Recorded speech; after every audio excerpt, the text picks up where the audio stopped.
বন্ধুরা কেমন আছেন? স্বাগত জানাচ্ছি আরেকটি ভিডিওতে। আজকের ভিডিওটা খুব ইউনিক। আজকের ভিডিওতে আমি আ পডকাস্ট সিরিজ যেটা আমার অনেক দিনের প্ল্যান ছিল শুরু করার। তো সেটারই ফার্স্ট এপিসোড আমি আজকে শুরু করলাম আমার নিজের চ্যানেলে। এর আগেও পডকাস্ট করেছি অন্য আরেকটি চ্যানেলে। বাট আজকের পডকাস্টের মেইন আ যেই ফোকাস সেটা হচ্ছে higher study in the US এবং আমি একজন গেস্ট পেয়েছি যিনি আম সম্মতি জানিয়েছেন আজকে আমার এই অনুষ্ঠানে তার স্টোরিটা শেয়ার করবেন। তো স্বাগত জানাচ্ছি সিফাতকে, যিনি এখন বর্তমানে ইউনিভার্সিটি অফ অ্যাক্রনে পিএইচডি করতেছেন। উনি হয়তো এই স্প্রিং এ শুরু করেছেন। তো উনার মুখেই শুনবো পুরো গল্প। তো শুরু করা যাক। সিফাত কেমন আছো? আসসালামু আলাইকুম। আমি আপাতত আলহামদুলিল্লাহ ভালোই আছি এখানে আসার পর। তো আহ, এই তো এবং দিন ঠান্ডা কেমন লাগতেছে? ঠান্ডা আসলে বেশ ভালোই এখানে ঠান্ডা পড়ে। অনেক অতর্কিতভাবে হুম, ঠান্ডা পড়ে বলা উচিত। কিন্তু হুম, আমি এনজয় করি মোটের উপর ঠান্ডা।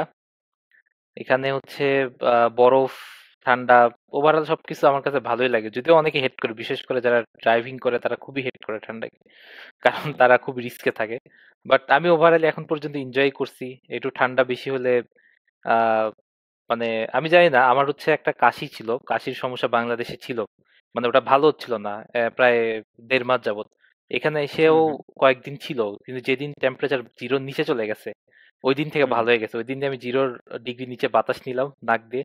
হুম, হঠাৎ করে দেখি হুম। কোনো কাশি টাশি সব নাই, এরপর থেকে আর নাই একদম। আচ্ছা, আচ্ছা। তো এটার কাহিনী আমি একটু জানছি যে মানে আমাদের বডিতে কাইন্ড অফ মিউকাস থাকে, এগুলোর কারণে কাশি তৈরি হ্যাঁ, হয়। বাট যখন ঠান্ডা বাতাসটা আসে এগুলো ড্রাই হুম, হুম, হয়ে যায়, তো যার ফলে রাইট। কাশি সর্দি একদম চলে যায়। আচ্ছা, আচ্ছা, আচ্ছা। ইন্টারেস্টিং। তো তোমার তো অলওয়েজ তাহলে ঠান্ডার দেশেই থাকতে হবে এই কাশি দূর করতে হলে। তুমি আরো উত্তরে চলে যাও। কানাডাতে চলে যাও। নাকি? আর হ্যাঁ, উত্তরে যাওয়ার ইচ্ছে নেই ভাই, এটাই হচ্ছে একটা ব্যালেন্স আরেকটু আছে যা মনে হচ্ছে, মানে একটা হ্যাঁ, মানে এখানে ঠান্ডা আছে বাট একদম মানে মানে ভয়ানক না, কানাডার মতো ভয়াবহ না। আবার যে খুব আচ্ছা। মানে আবার একটু গরমকালও আছে। আমার কাছে মনে হচ্ছে এটা বেশ ব্যালেন্স, একটু নাতিশীতোষ্ণ টাইপের আবহাওয়া বলে না, ওই টাইপের হুম, হুম। অবস্থা আছে মোটামুটি বলা যায়।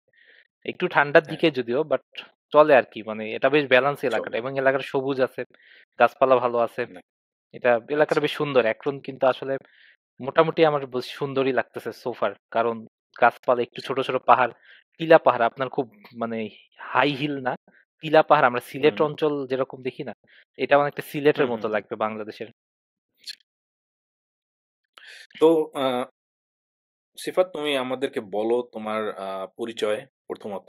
অ্যান্ড এখানে আমি দর্শকদের উদ্দেশ্যে একটা বলি, সিফাত হচ্ছে আমার ডিপার্টমেন্টেরই জুনিয়র। আমি বুয়েটে নেম থেকে পড়াশোনা করি। ও নেমেরই একজন জুনিয়র। তার পরের পুরো জিনিসটা হচ্ছে এজন্য আমি ওর সাথে তুমি, তুমি করে বলতেছি কারণ ও আমার পরিচিত আরকি। আ আ তো যাই হোক, অ্যান্ড আরেকটা জিনিস, সিফাত হচ্ছে আমার এই পডকাস্টের ফার্স্ট গেস্ট। সো এইজন্য আমি ওকে ধন্যবাদ জানাচ্ছি যে আসলে ও সময়টা বের করে আমার সাথে কথা বলার জন্য। এবং আস্তে, আস্তে আরো আ এই পডকাস্ট আরো যখন হবে, ফ্লারিশ করবে, আ আবারও তোমাকে নিয়ে আসবো তোমার অনগোইং আচ্ছা, স্টোরিজ গুলো জানার জন্য। নেক্সট। তো আপাতত সিফাত, তুমি তোমার পরিচয়টা বলো।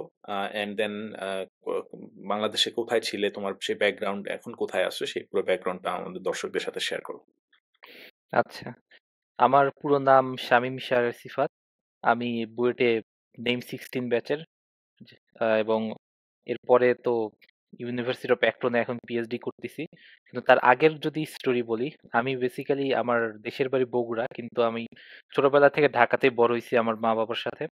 তো এরপরে হচ্ছে হুম, হুম, আমার স্কুল ছিল মণিপুর হাই স্কুল, এবং কলেজ ছিল নটরডেম কলেজ। এবং নটরডেম কলেজে গ্রুপ 6 এ আমি ছিলাম। হয়তো অনেকেই এই গ্রুপ, নটরডেমে হুম, সবাই গ্রুপ জিজ্ঞেস করে, সো বলে রাখলাম গ্রুপটা। হুম, হুম। এরপরে হচ্ছে হ্যাঁ। আহ নটরডেম তোমরা থেকে যারা গ্রুপ 6 এর আছো, তাহলে তারা তোমাদের বন্ধু পেয়ে গেলে নাকি? তো হ্যাঁ। আহ, আহ, এরপরে আহ, যখন আমি কলেজে পড়ি, আমার আমার অ্যাকচুয়ালি স্কুল কলেজ ইচ্ছা ছিল আমি ডাক্তারি পেশায় যাব। কিন্তু যখন আচ্ছা। আমি কলেজে উঠলাম, তো আসলে হুম, আমি একজন সিনিয়র ভাইয়ের কাছে মানে পড়তাম। ও তো উনি হচ্ছে হুম, হুম, ওনার ব্যাচে পড়তাম, তো উনি বুয়েটে ছিল, বুয়েটের মেকানিক্যালের। তো উনি বুয়েট নিয়ে অনেক পজিটিভ কথা বলছে, অনেক ভালো। এবং আমার হচ্ছে নিজে, আমি আসলে হুম, বুয়েটকে চিনতাম না এর আগে সত্যি কথা অর্থে, এই জন্য হয়তো ডাক্তারি পেশায় একটা ইয়া ছিল, ফোকাস। এবং আমি হচ্ছে আপনার ম্যাথ অনেক ভালো পারতাম। আমি বায়োলজি আমার খারাপ লাগতো না, ভালোই লাগে। কিন্তু আমি মানে ও কম্পেয়ার টু আমার ম্যাথ একটু বেশি ভালো লাগে। তো আমি পরে ভাবলাম যে আচ্ছা মানে ম্যাথ যদি আমার ভালো লাগে আমি এটা মানে মানে মেডিকেলে কেন যাচ্ছি? আমার তো এখানে কোনো ম্যাথের কোনো কাহিনীই নেই। তাইলে আমি হুম, ইঞ্জিনিয়ারিং এ হুম, হুম। অবশ্যই যাওয়া উচিত। তখন আমি আচ্ছা উনার ইয়া থেকেও যেহেতু বুয়েট ব্যাপারে অনেক পজিটিভ জিনিস শুনতেছি। আ আস্তে, আস্তে আমি ভাবলাম যে না 2nd ইয়ারের পর থেকে আমি ডিসিশন নিলাম আমি বুয়েটেই যাবো। তো এরপরে বুয়েটের অনুসারেই আরকি আচ্ছা। প্রিপারেশন নিছি ঠিক পুরো দমে। একটু দেরিতে শুরু হইছে এজন্য আমি পিছায় পড়ছি। না হলে হয়তোবা আরেকটু বেটার হইতে পারত হুনুস। বাট ওইটা অনুসারে করে তারপরে আল্টিমেটলি বুয়েটে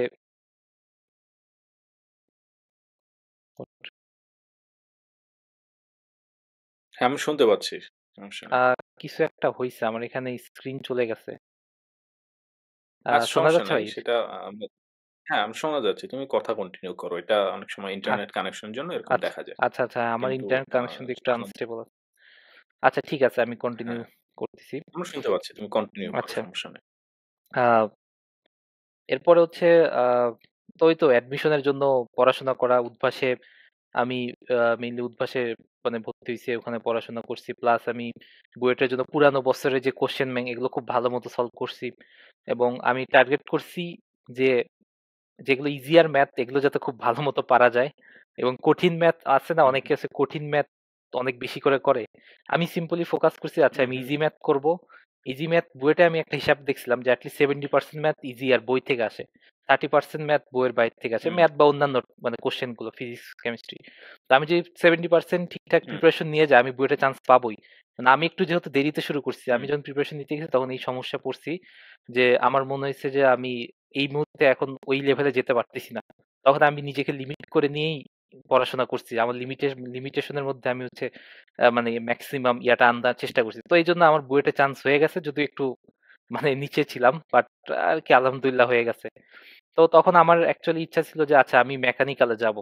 এরকম একটা ইচ্ছা ছিল। তখন আ আমি ভাবলাম যে আমি মেকানিক্যাল পাচ্ছি না বাট ক্লোজেস্ট কি হয়? তখন আমি চিন্তা করে নেভাল আর্কিটেকচার ডিপার্টমেন্টে আসি। তো এরপরে শুরু হয়ে গেল আমার নেভাল আর্কিটেকচার জার্নি। তো জার্নিটা আসলে একটু হুম, হুম, আ হতাশার ছিল। কারণ বুয়েটে আমি যে চিন্তা করে আসছি যে অনেক ম্যাথ করব, অনেক মানে প্রজেক্ট জাতীয় কিছু করব বাট বুয়েটে আসলে কিছুই হয় না। ম্যাথ হচ্ছে মানে এত হিউজ অ্যামাউন্ট এ ম্যাথ থাকে যেটা আসলে ম্যাথ মানে করে বুঝে করে মজা পাবো এই টাইম থাকে না। সো আল্টিমেটলি দেখা যায় হুম। দিন শেষে আপনার মুখস্থ করতে হচ্ছে বা কি বলা যায় মানে অনেক আর মুখস্থ না করলে এখানে মানে দেখা যায় এক্সপেকটেশন যে এর সাথে হ্যাঁ, মিলে নাই আরকি। হ্যাঁ, রিয়ালিটি এক্সপেকটেশন একটা হিউজ হ্যাঁ, তফাৎ ছিল। এক্সপেকটেশন রিয়ালিটি এখানে ভাই একটা বিশাল একটা গ্যাপ। বুয়েটে বিশেষ করে এবং হুম, মানে আমরা যেভাবে চিন্তা করি যে আমরা শিপ ডিজাইন করব অনেক বুঝে শুনে আমরা একটা প্রজেক্ট স্টাইলে ডিজাইন করব। বাট এখানে আসলে মানে হুম, এতই সময় কম পাওয়া যায় এবং অন্যান্য কোর্সের এত চাপ যে আসলে মানে শিপটা একটু মানে শিপ ডিজাইনটা যে একটু বুঝে সুন্দর মতো করব। মানে একটা না ওই রিল্যাক্স সময় নাই। ওই এনজয় যে করে করব। বড় ভাইয়ের এটা দোকান সময় তো নেই। শেষমেশ। এবং আল্টিমেটলি হ্যাঁ, আমি এখানে একটু নেগেটিভ কথা বলি। সেটা হচ্ছে হ্যাঁ বলো। আমার মনে হয়েছে যে বুয়েটের আ যেই স্টাইলে আমাদের শিপ ডিজাইন বা এগুলো শিখাইছে, বাট এগুলো আরো বেটার ওয়েতে শিখানো উচিত। মানে আমাদেরকে অনেক সময় শিপ ডিজাইন দেখায় দিছে যে এটা খুব কুইকলি কিছু একটা দেখায় দিছে তোমরা করে নাও এরকম টাইপের। কিন্তু এটা যদি তারা আমাদের মানে স্টেপ বাই স্টেপ আরো সুন্দর করে গাইড করত, একদম ইন্ডাস্ট্রির প্রয়োজনে আমাদের ইন্ডাস্ট্রিতে যারা মানে ইন্ডাস্ট্রিতে যারা প্রফেশনাল ডিজাইন করে, তাদের দিয়ে আমাদের সেশনাল ১-২ হুম, টা ক্লাস নিত। সেটা কিন্তু অনেক বেশি বেটার হতো। এটা আমার কাছে এটা একটা হুম। সাজেশন হ্যাঁ, বুয়েটের কাছে আমার ডিপার্টমেন্টের কাছে যে আমরা ইন্ডাস্ট্রির সাথে আরো বেশি কোলাবোরেশন করা উচিত। এখানে অনেক এক্সপার্ট লোক আছে। আমরা আমাদের হুম, হচ্ছে হুম, দেখা যাচ্ছে ক্লাস করাচ্ছে যারা লেকচারার।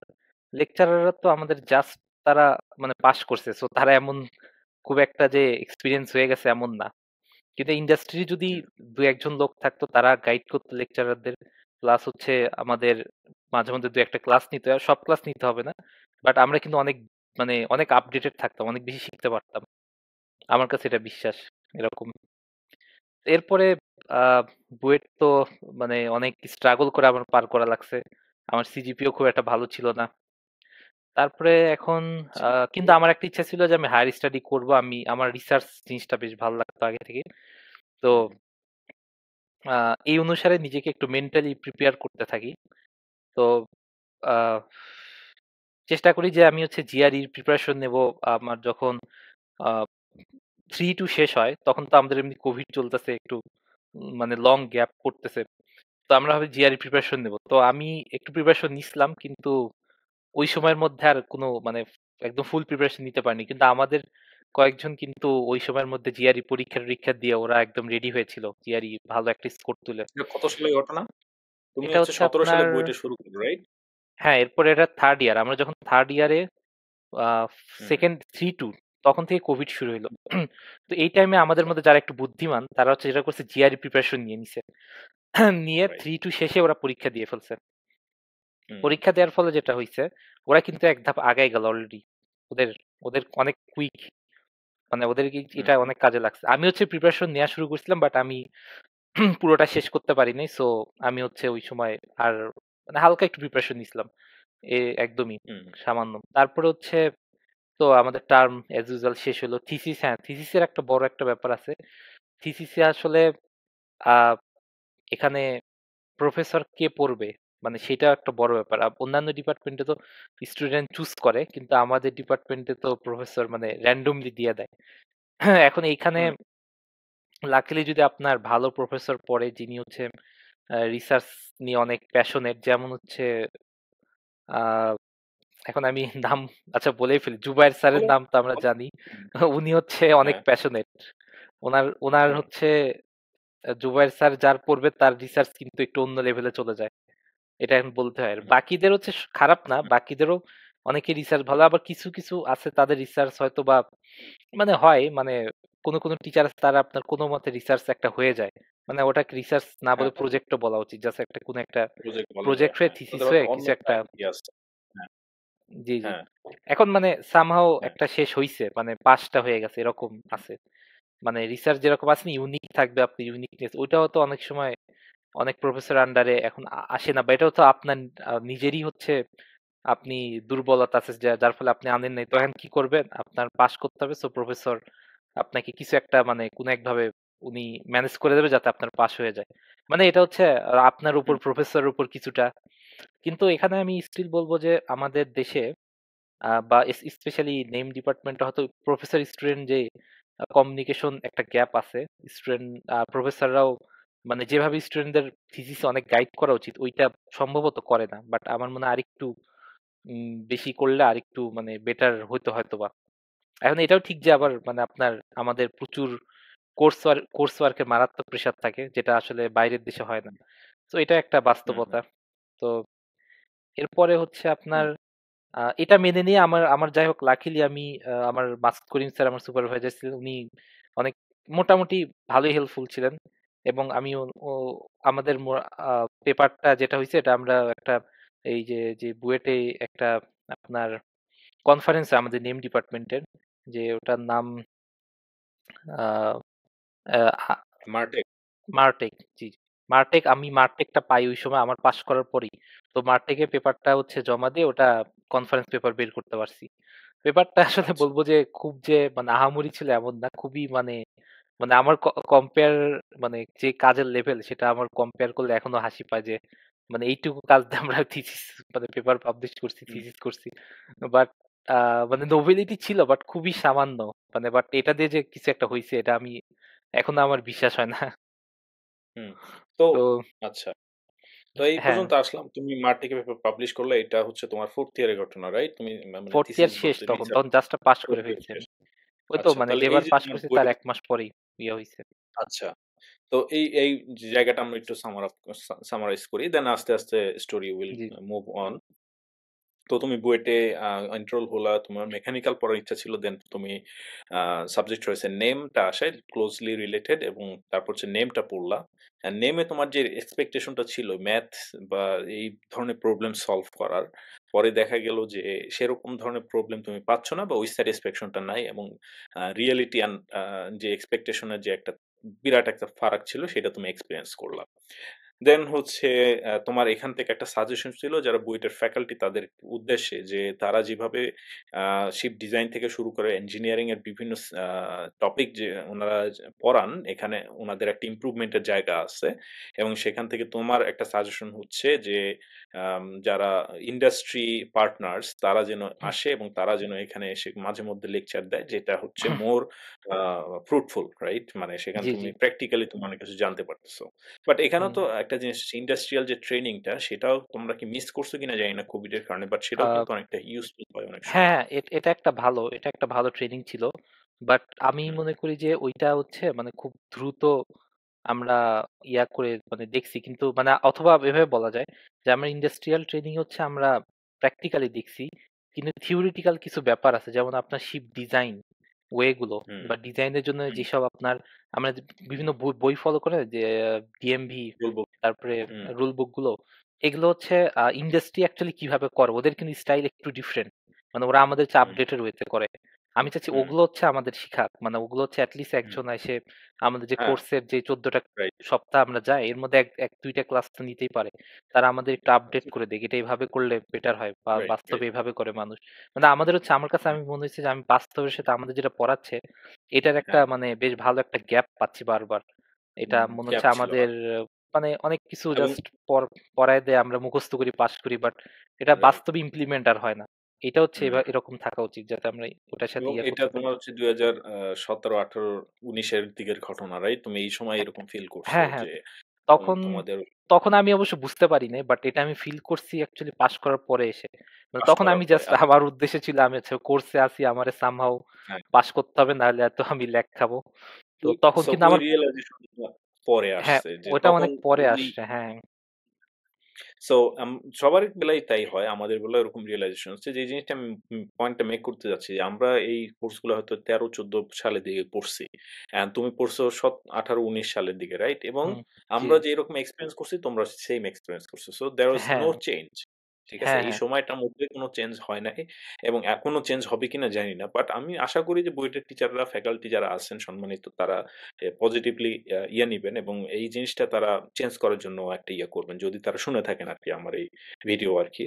আম জি, জি। তো আরেকটা পয়েন্ট যেটা মেক করছে সেটা হচ্ছে জিআরই প্রিপারেশন যারা আর্লি নিয়ে নিছে তারা একটা সুবিধা পাইছে। তুমি ওই সময় ওই জিনিসটা তোমার বোঝা হয় নাই যে জিআরই যে প্রিপারেশনটা নিতে হবে, ওই জিনিসটা তুমি ওই সময় ইয়ে করতে পারো নাই। That's why you sometimes uh regret, right? যে আ আ আ হ্যাঁ, একটু হলেও রিগ্রেট।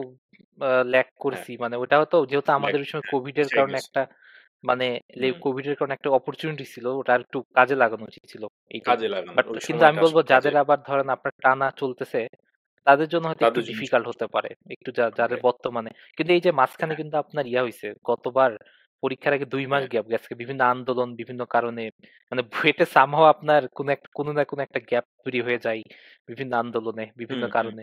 ওইটা আসলে সবারই উচিত একটু হলেও কাজে লাগানো। একটু জিআরই বা টোফেল ওকে। এগুলোতে একটু আগায় রাখা যদি পারে। Right, right. সো এই জিনিসটা যারা নতুন যারা শুনবে, জুনিয়র যারা আছে তাদের জন্য এটা খুবই ইম্পোর্টেন্ট একটা মেসেজ হয়ে থাকবে। অ্যান্ড আমি মাঝখান দিয়ে একটু সামারাইজ করতেছি যাতে মানুষের জন্য সুবিধা জি, হয় মেসেজটা পাওয়া। বাট তোমার স্টোরি আমরা শুনবো।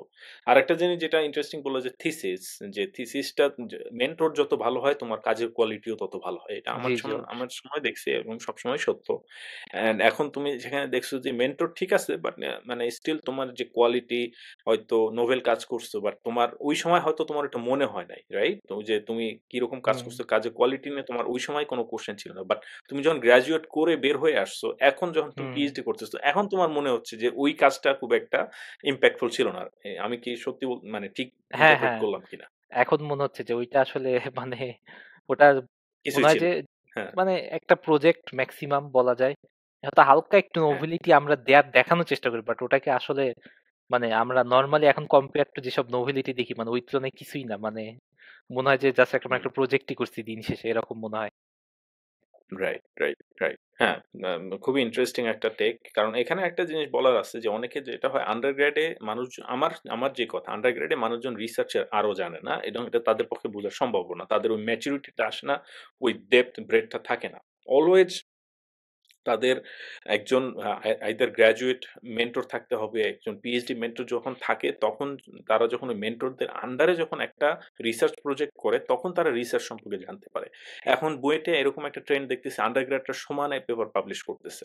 I don't know মানে ওরা রিসার্চের কি জানে কি বুঝে বাট স্টিল পেপার পাবলিশ করে they are thinking that they are very good researcher. Some of them have very good Google Scholar profile. But এইখানে একটা ব্যাপার যে সবারই যে রিসার্চ মানে আন্ডারগ্রেড বয়সে থেকে রিসার্চটা শেখা মানে ম্যাথস পিপলের জন্য অবশ্যই ট্যালেন্টেড লোকজন আছে যারা ভালো রিসার্চ করে। বাট ওভারঅল সবার জন্য কিন্তু আন্ডারগ্রেডে রিসার্চের মতো ম্যাচুরিটি আসা সম্ভব না যেটা তুমি এখন বুঝতে পারতেছো। জি, জি। Ah so so let's move on. তারপরে তোমার জার্নিটা বলো।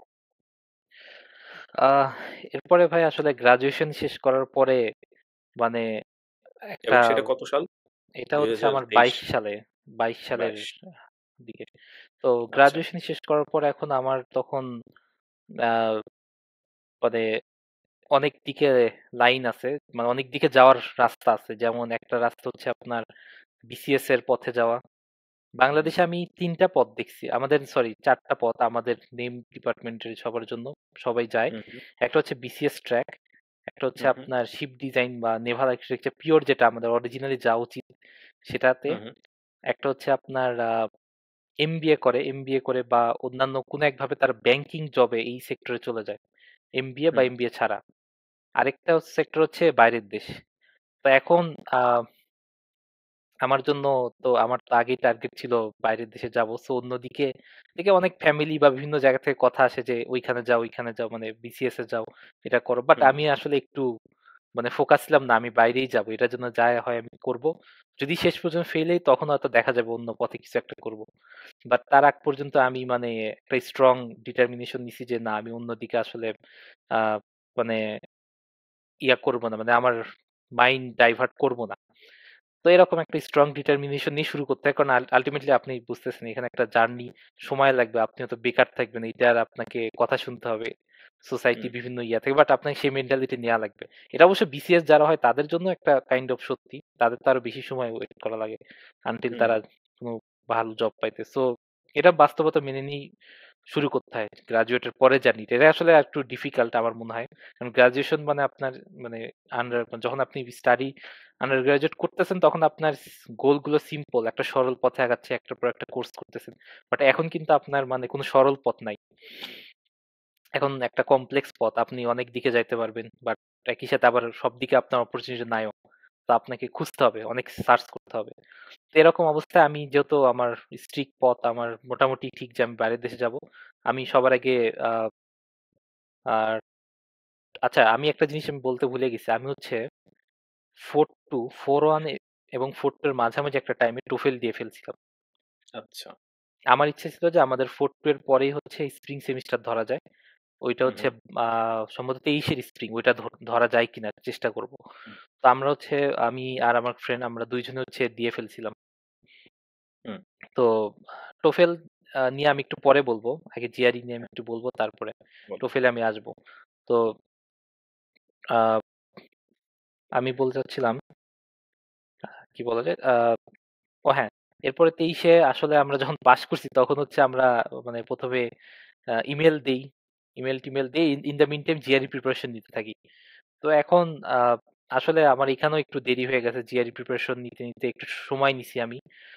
নর্মালি আমি 3 মাস নিছি, বাট মানুষ আরো কম সময় নেয়। বাট আমার আসলে নিজের লিমিটেশন আছে, যেমন ধরেন আমি ইংলিশ একটু কম পারতাম। সো আমার হচ্ছে টোফেল আমি যখন দিছি আমার টোফেলে স্পিকিং একটু খারাপ আসলো। তো আমার একটু ওভারঅল মনে হয়েছে আমি ইংলিশটা কম পারি, তখন থেকে আর কি একটা আইডিয়া ছিল। তো জিআরইতেও আমি হচ্ছে মানে ভোকাবুলারি বা অন্যান্য যেই পার্টটা আছে মানে এটা আপনার কোয়ান্টিটিভ, আরেকটা হচ্ছে যেটাকে বলে ইংলিশ ভার্বাল। পার্টটা ভার্বাল, ভার্বাল পার্টটা নিয়ে আমার একটু স্ট্রাগল ছিল, আমি এটাতে অনেক টাইম দিছি। এবং কোয়ান্টিটিভ আমার আবার খুবই ইজি ছিল, আমি ক্লাস 9-10-এ ম্যাথ খুবই ভালো পারতাম। আমি কোয়ান্টিটিভ 2 সপ্তাহের প্রিপারেশন নিছি এবং ওভারঅল আমার মার্ক আসে 170-166। আর ভার্বালে হচ্ছে একটু খারাপ হয়েছে ওটা আর কি, হুম, কোনো মতে আর কি 150-র আশেপাশে আছে। বাহ! আহ, ভালো। 150 তো তো ভালো মার্ক মনে হয়। আমি ভুলে গেছি আহ, এখন অবশ্য। এটা হচ্ছে আপনার 130 হচ্ছে আপনার জিরো, এখানে স্কেলটা ও এরকম 0 মানে 130, আপনি ১৩০ রাইট, রাইট। 40 মানে 170। তো আপনার স্কেল আচ্ছা। আপটা 30 থেকে ইয়ার মধ্যে হচ্ছে 70 এর মধ্যে, হুম, হুম, মানে 150 হুম। আশেপাশে, মানে এটা হচ্ছে আপনার একটা, মানে আমি একটু বিলো অ্যাভারেজ পাইছি। আর আচ্ছা। ম্যাথে আবার হচ্ছে অ্যাবভ অ্যাভারেজ টাইপের মার্ক। তো টোটাল তুমি কত পাইছো? ৩১৬? টোটাল 314 ছিল। ও তুমি হচ্ছে ১০০। ও আচ্ছা, ওখানে তুমি ১৫০ আশেপাশে পাইছো। 148 বা এরকম। ইয়া, হ্যাঁ, তো টোটাল আচ্ছা। 314 ছিল আমার, ওখানে 166 আর ওটা আর কি হুম, 148, সো 314 হয়। তো হুম, এইদিকে অ্যানালিটিক্যাল যেটা, ওইটা আমার একটু কম হয়েছে, ওটা আমি 3 পাইছি। নর্মালি হচ্ছে মানুষ আরো বেটার পায়, 3.5 4 পায়। বাট হুম, হুম, ওটাও হুম, আমার ওই যে সেই ইংলিশ স্কিলের একটা উইকনেস ছিল, হয়তো রাইটিং এ খারাপ হয়েছে। তো আচ্ছা।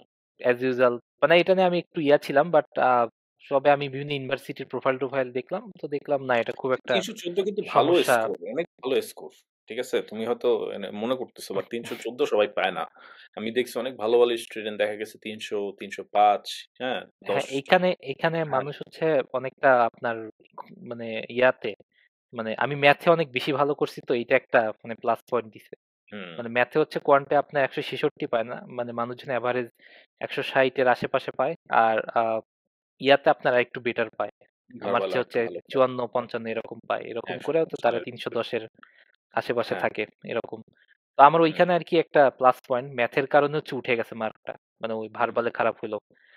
হুম, তো এটা একটা প্লাস পয়েন্ট দিছে। আপনার অনেক ইউনিভার্সিটিতে আমি দেখলাম ওরা হচ্ছে ভার্বাল দেখেই না, জাস্ট হুম, ম্যাথ আর অ্যানালিটিক্যাল দেখে।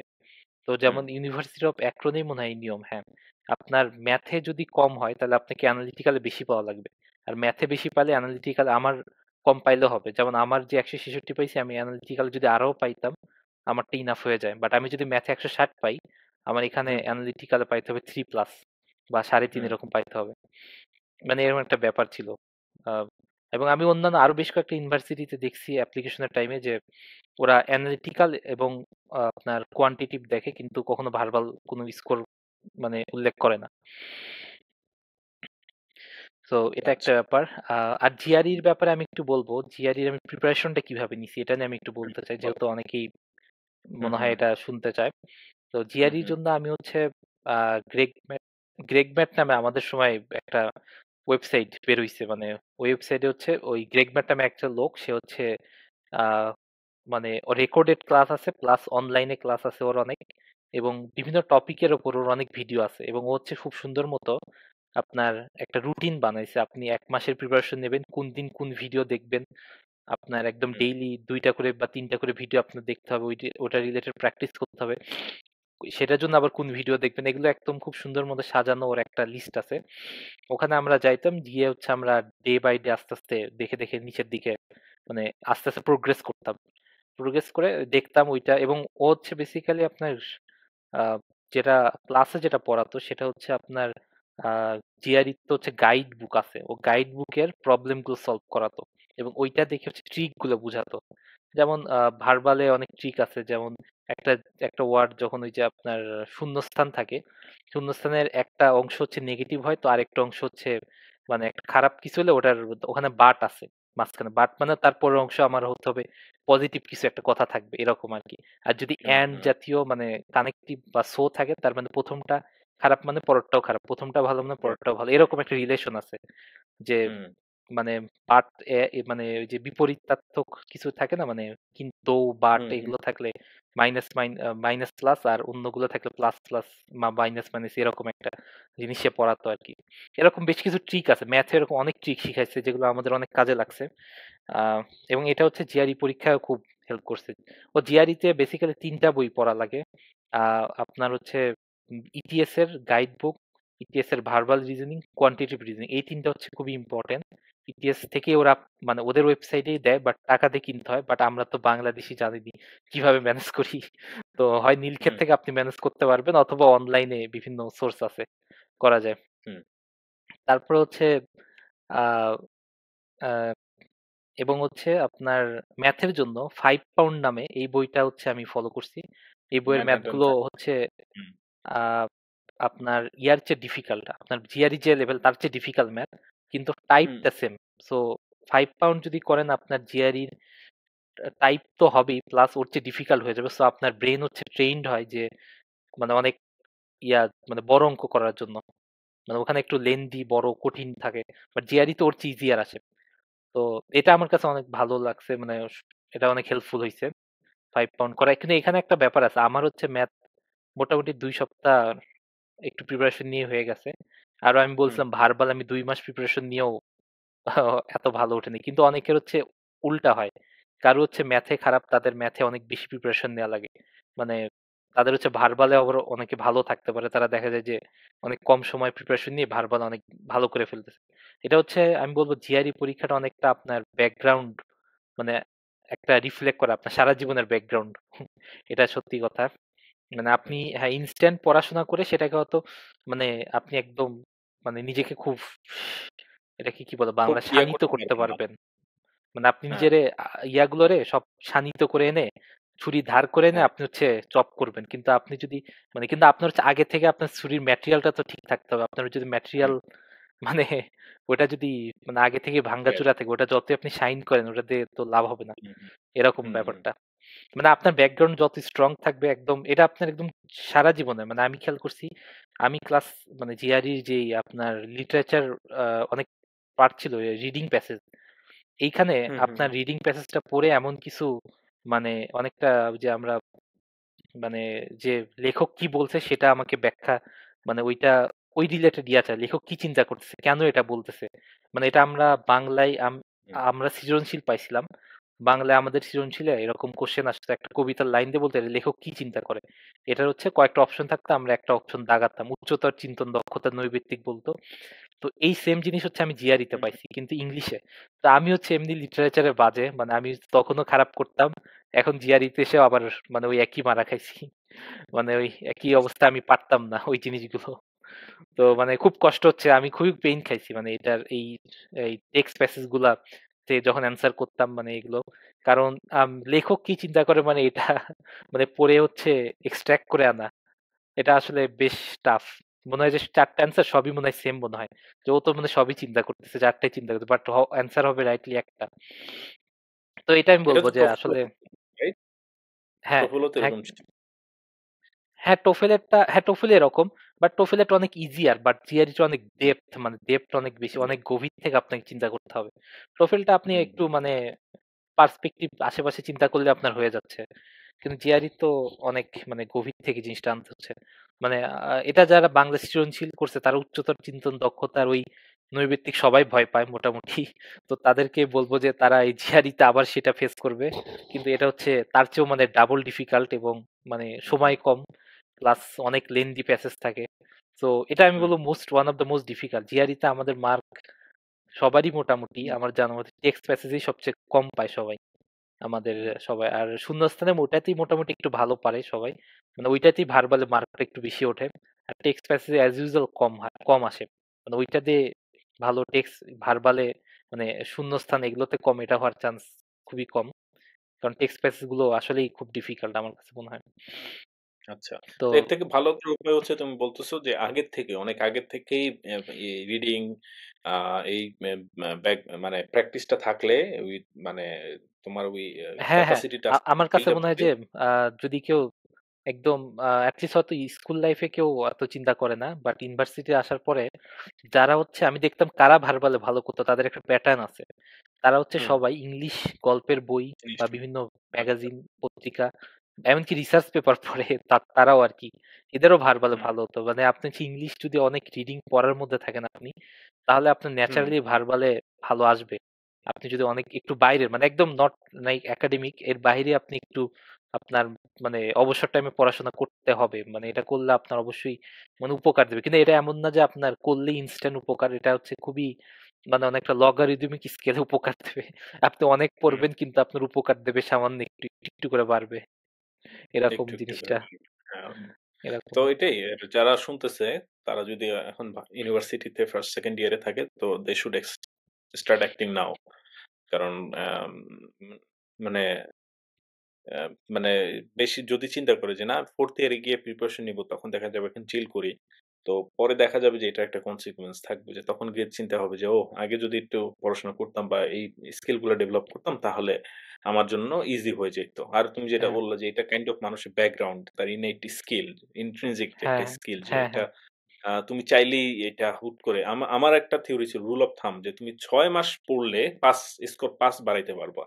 খুব বেশি হইলে। হ্যাঁ, হুম, আইদার বাড়বে না নাহলে এবং আমি দেখছি আমি যারা জিআরই রিটেক করছে, হ্যাঁ? ৩ মাস ৪ মাসের মধ্যে যারা জিআরই রিটেক করছে ১-২ এর বেশি বাড়ে নাই। ঠিক আছে? হুম, খুব হুম। অল্প লোকজনের হ্যাঁ, হ্যাঁ, তার বাড়ছে। এটাই ঠিক হ্যাঁ, আছে কিন্তু। কারণ তারা যদি মানে আপনার যদি টানা ঐরকম মানে নিজের ইংলিশ স্কিল মানে ওইভাবে ডেভেলপ না করে, ইন্ট্রিনসিক স্কিল তো আসলে হুম, চেঞ্জ করা ওই যে আপনার বললাম না লগারিদমিক স্কেলে চিন্তা করতে হয়। মানে এটা আসলে হুম, খুবই লং টার্ম একটা প্ল্যান।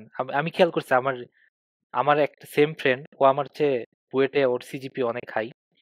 কিন্তু কাহিনী হচ্ছে ওর হুম, জিআরই কোয়ান্টে ম্যাথে আমার চেয়ে অনেক কম পাইছে। কারণ হচ্ছে আ বললাম ও হচ্ছে এরকম শুনছি যে ও হচ্ছে ক্লাস 9-10 এ ওর ম্যাথটা অতটা ভালো পারতো না বা ওর মানে 8, 9, 10 এগুলো হচ্ছে ম্যাথ বলতো যে ম্যাথ ভাল লাগতো না খুব একটা। ও ওটা কোনমতে আরকি চালাই দিত। বাট বুয়েটে যেহেতু জানেন যে মুখস্থ করলে সব হয়ে যায়। ওর সমস্যা হয় নাই আরকি হ্যাঁ। বুয়েটের এটা পার হয়ে গেছে অনেক ভালো হাই সিজিপিএ তুলে। কিন্তু আমার হচ্ছে কোয়ান্টে ভালো আসার কারণে আর এটা আমি বুয়েটে 9-10 ম্যাথ এ করা মানে তো আর আসলে হ্যাঁ।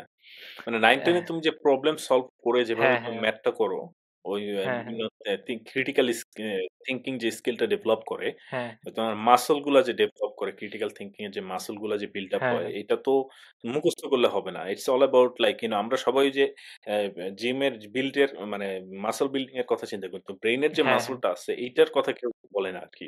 তো এইটা হচ্ছে এইযে পাজল সলভ করার মাধ্যমে তারপর হচ্ছে এই যে ম্যাথমেটিক্যাল প্রবলেম সলভ করার মাধ্যমে কিন্তু আমাদের মাথায় আসে। তো মুখস্থ যারা করবে তারা কিন্তু ওরা হয়তো রেজাল্ট ভালো করবে। কিন্তু ওদের হাতে হুম, নতুন হুম। প্রবলেম দিলে ওরা কিন্তু সলভ করতে পারবে না। জিআরই প্রবলেম গুলো কিন্তু খুবই বেসিক, ইন্টারমিডিয়েট এর ম্যাথ হ্যাঁ, হ্যাঁ। পর্যন্ত আরকি, তাই না? হ্যাঁ, ইন্টারমিডিয়েট এর না। বেশি একদম কিন্তু ক্লাস 10 বা এর নিচে। ইন্টারে আমি ক্লাস কোনো 10 কিছু পাই নাই। হ্যাঁ, তুমি যদি হ্যাঁ। প্রবাবিলিটি এড করো তাইলে হয়তো ইন্টারমিডিয়েট হয় আরকি। আ বাকি হ্যাঁ, এটা আচ্ছা ঠিক জিওমেট্রি আছে। কিন্তু ওই যে আপনার আসলে আমেরিকায় ওই প্রবাবিলিটির ওই জিনিস ওই যে একটি স্ট্যাটিস্টিক ওরা ওরা ওদের দেশে ক্লাস 10 নেই মানে ওদের ক্লাস মানে 10 এই পড়ে। হ্যাঁ, হ্যাঁ, 10 এই শুরুতেই পড়ে। করায়। আমাদের করায় না কিন্তু আমাদের সম্ভবত এড করছে। আমার জানা মতে এখন তাই না? ক্লাস 10 এর বইয়ে একটু হালকা পাতলা এড করে দিছে এই জিনিসগুলা। সো এখন অনেকটা হ্যাঁ, মানে ব্যালেন্স চলে আসছে। রাইট। এই জিনিসগুলো আসলে খুবই বেসিক। যাই হোক আমরা তাহলে আগাই। তো এই জিনিসটা সবার জন্য ইম্পোর্টেন্ট যে তারা যেন হুম। সময় থাকতেই আরকি কাজ শুরু করে দেয়, পড়াশোনা শুরু করে দেয় এই ব্যাপারটা। আচ্ছা, তো তোমার জিআরই তুমি দিলা অ্যান্ড দেন হচ্ছে তোমার স্কোর আসলো অ্যান্ড দেন এর পরের ঘটনা বলো। আচ্ছা, আ এর মাঝখানে আমি টোফেল এর প্রিপারেশনটা নিয়ে একটু বলতে চাই। টোফেল আসলে হুম, হুম। আ কিভাবে কি করলাম? টোফেল আমি আসলে আরো আগে দিছিলাম।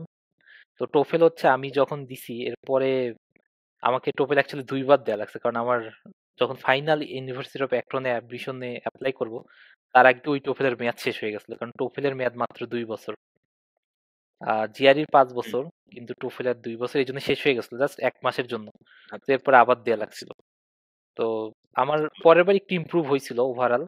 আ হ্যাঁ, তবে হ্যাঁ। খুব যে ইমপ্রুভ হইছে এমন না। জাস্ট স্পিকিংটা আমার আগেরবার খারাপ হইছিল ওইটা আমি একটু আ ইমপ্রুভ আচ্ছা, করতে পারছি। বাকিগুলো বলা যায় যা ছিল তাই আছে। এরকম। আচ্ছা। ও তো এখন হচ্ছে টোফেলের জন্য কি প্রিপারেশন নিলাম? টোফেলের জন্য গ্রেগম্যাটে ওরও টোফেল নিয়েও ভিডিও আছে। আমি ওর টোফেলের ভিডিওগুলো দেখছিলাম। ওইখানে হচ্ছে হুম, হুম, কিভাবে প্রতিটা টাইপের কোয়েশ্চেন অ্যান্সার করতে হয় ওটা নিয়ে ওর হচ্ছে ইয়ে আছে। এখন মোটামুটি আমার জানা মতে যারা জিআরই প্রিপারেশন নেয় তারা সবাই গ্রেগম্যাটের ওয়েবসাইটে ওর মনে হয় $5 কি $7 এখন মনে হয় একটু বাড়াইছে $7 এ সাবস্ক্রিপশন কিনতে হয়। মাসে আরকি $7 এটা কিনে ৫-৬ জন ভাগ করে নেয়া যায় সমস্যা হয় না। মানে কোনো ডিভাইস লিমিটেশন নাই। সো চাইলে ১০ জনও শেয়ার করা যায়। তো এটা নিয়ে হচ্ছে সবাই ইয়া করে। সবাই হচ্ছে আপনার কি বলা যায়? ওই ভিডিওগুলো দেখে প্রিপারেশন নেয় জিআরই, টোফেল ২ টাই নেয়া যায় এখন যেহেতু। আর টোফেলের ভিডিওগুলো খুব সুন্দর। তো আমি বলব এটা দেখতে পারেন। আর টোফেলের জন্য ইটিএস এর যে বইগুলো আছে, শুধু ২ টা প্র্যাকটিস বুক আছে টেস্ট 1 আর টেস্ট 2। এই ২ টা নীলক্ষেত থেকে হুম, কেনা যায়। কিনলে ওর সিডি সহ থাকে। সিডিতে আপনার অডিও গুলো থাকে। লিসেনিং গুলো প্র্যাকটিস করা যায় সিডি দিয়ে। এটা একটা সুবিধা। আর আদারওয়াইজ হচ্ছে আপনি যদি জাস্ট বইটা ইন্টারনেট থেকে ডাউনলোড করেন বা খালি বই কেনেন সিডি ছাড়া, তাহলে হুম, কিন্তু হুম, আপনি লিসেনিং হুম, প্র্যাকটিস করতে পারবেন না। সো এটা একটা খুব দরকারি। এটা নীলক্ষেতে পাওয়া যায়। ২ টা বই জাস্ট। এই ২ টা বইয়ের মধ্যে আপনার প্রত্যেকটায় মনে হয় ৫টা ১০টা মডেল কোশ্চেন আছে। মানে ওই টোফেলে যেগুলো আসে। হুম, আর ওখানে একটা গাইড বুক আছে সম্ভবত টোফেলের। হ্যাঁ, ওইটা তো আরো ২ টা বা ৩ টা টেস্ট আছে। তো এই নিয়ে ১৩-১৪ টা টেস্ট আসলে এত লাগেই না।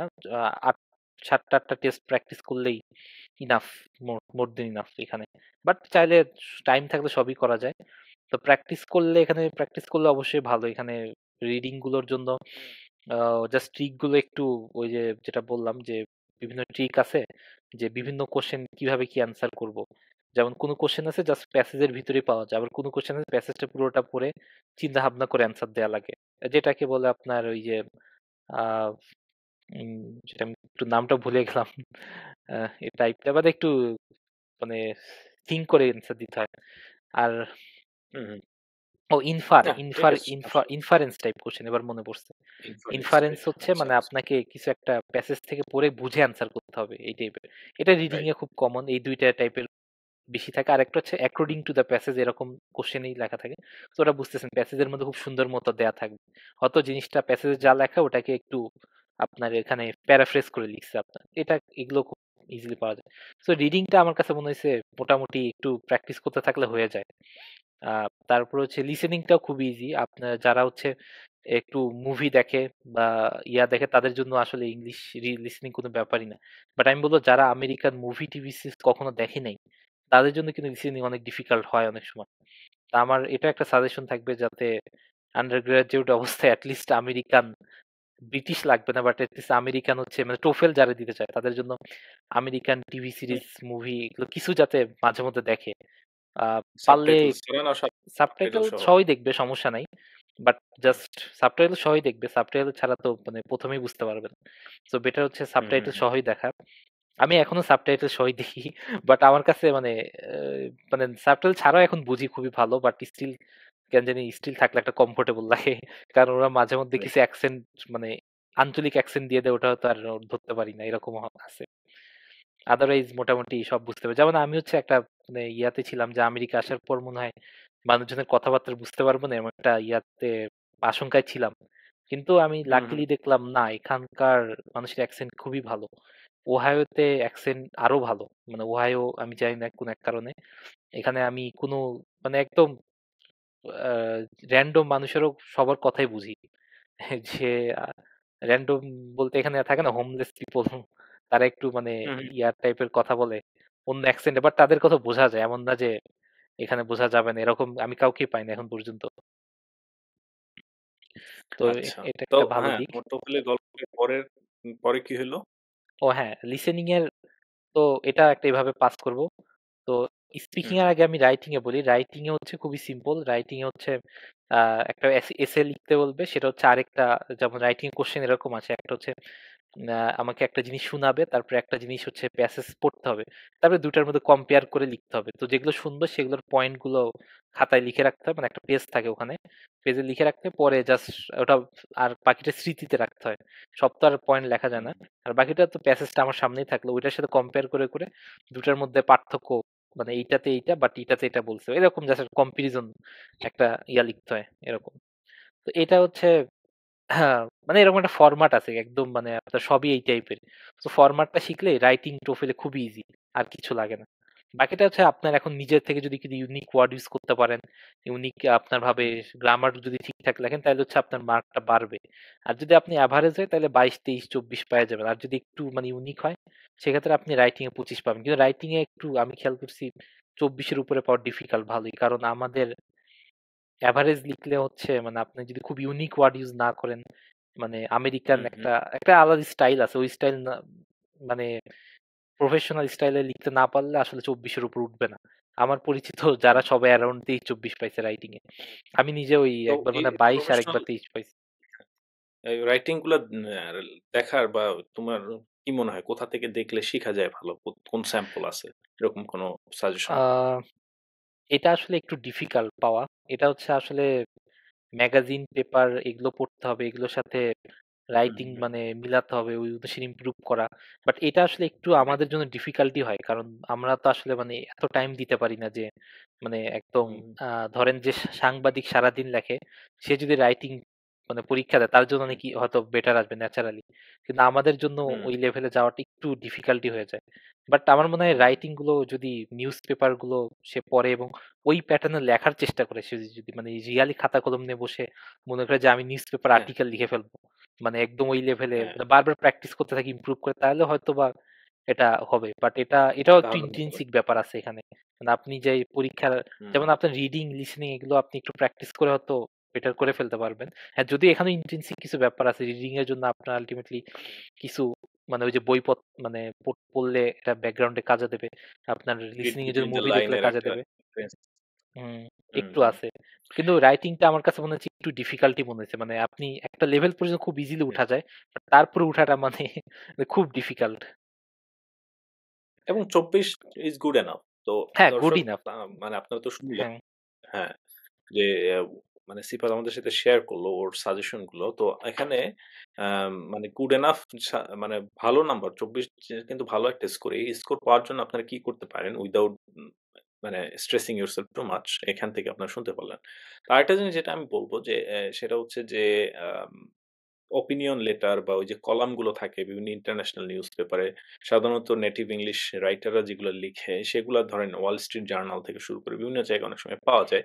এগুলো যদি দেখেন, একটা জিনিস ও যেটা বলল যে হচ্ছে যে ভোকাবুলারি, একটা ডাইভার্স ভোকাবুলারি ইউজ করা। কারণ আপনি একই ওয়ার্ড বারবার একই জায়গায় লিখলে, একটা প্যারাগ্রাফে লিখলে আপনার সেখানে স্কোরটা কমে যাবে।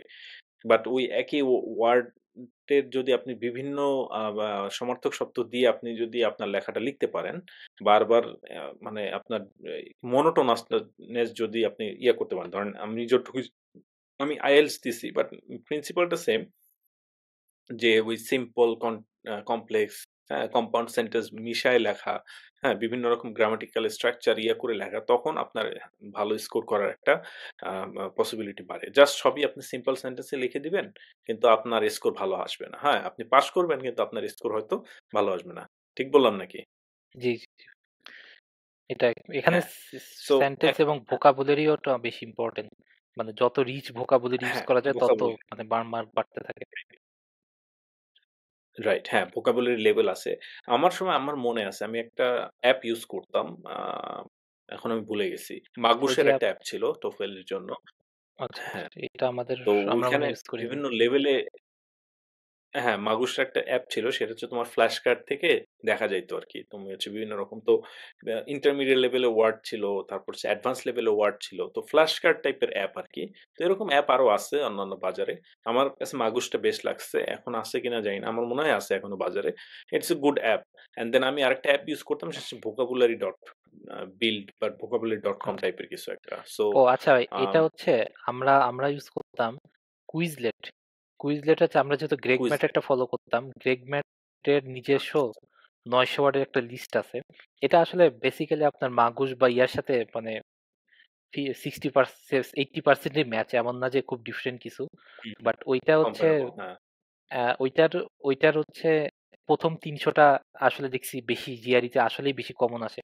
তারপরের ৬০০ টা ৯০০ টা টোটাল, পরের ৬০০ টা আস্তে, আস্তে রেয়ার। মানে ওর সিরিয়ালটা খুব সুন্দর। মানে ১ম গুলো অ্যাকচুয়ালি আমি দেখছি ফ্রিকোয়েন্সি বেশি জিআরইতে। বাট যত নিচে যাওয়া যায় ওই লিস্টে তত হচ্ছে ফ্রিকোয়েন্সি কমতে থাকে। তো ১ম ৩০০ টা মুখস্থ করলে আপনার মানে মুখস্থ মানে একটু মুখস্থ করলে হয় না। এখানে আমরা ইউজ করতাম। ইউজটা বুঝতে পারলে তারপর বাকিগুলো আস্তে, আস্তে ইজি হয়ে যায়। ও এটার জন্য আমি যেটা করতাম কুইজলেটে হচ্ছে গ্রেগ ম্যাটের ওই যে এখানে লিস্ট হুম, আছে ৩০ টা লিস্ট, প্রত্যেকটা আবার ৩০ টা করে ওয়ার্ড। তো প্রত্যেকটা লিস্টে গিয়ে গ্রেগ ম্যাট লিখে লিস্ট 1 ভোকাবুলারি লিস্ট 1 লিখে সার্চ দিলে কুইজলেটে আপনি অ্যাপ, এটা ফ্রি অ্যাপ। ওটা ফ্রি পেয়ে যাবেন ফ্ল্যাশ কার্ড, এবং শুধু এখানে হুম, ওয়ার্ডের মিনিং থাকে এমন না, ওখানে ওটার পাশে মেক সেন্টেন্সও থাকে। এবং এইটা অনেক সুবিধা দেয়। আমি মেক সেন্টেন্স গুলো আমি আসলে মিনিং কম পড়তাম। আমি ইচ্ছা করে মেক হুম, সেন্টেন্স হুম, পড়তাম। আমি কারণ হুম, হচ্ছে যাতে আমি ওয়ার্ডের মানে জাস্ট মিনিংটা মুখস্থ থাকলে তো ইউজটা বুঝবো না। মানে যাতে ইউজটা ধরতে পারি। এটা কিন্তু অনেক ইম্পোর্টেন্ট। আমি আবার আরেকটা কাজ করতাম। এখন তো ChatGPT আছে। জিআরই তে ভোকাবুলারি প্র্যাকটিসের জন্য ChatGPT কে আমি ২০ টা বা ৩০ টা ওয়ার্ড দিতাম। বলতাম যে এটা দিয়ে আমাকে একটা গল্প লিখে দাও। তারপর ও গল্প লিখে দিত। আমি ওটা একটা সেভ করে রাখতাম। পরে যখন ওই ৩০ টা ওয়ার্ড আমি প্র্যাকটিস করব, আমি গল্পটা পড়তাম।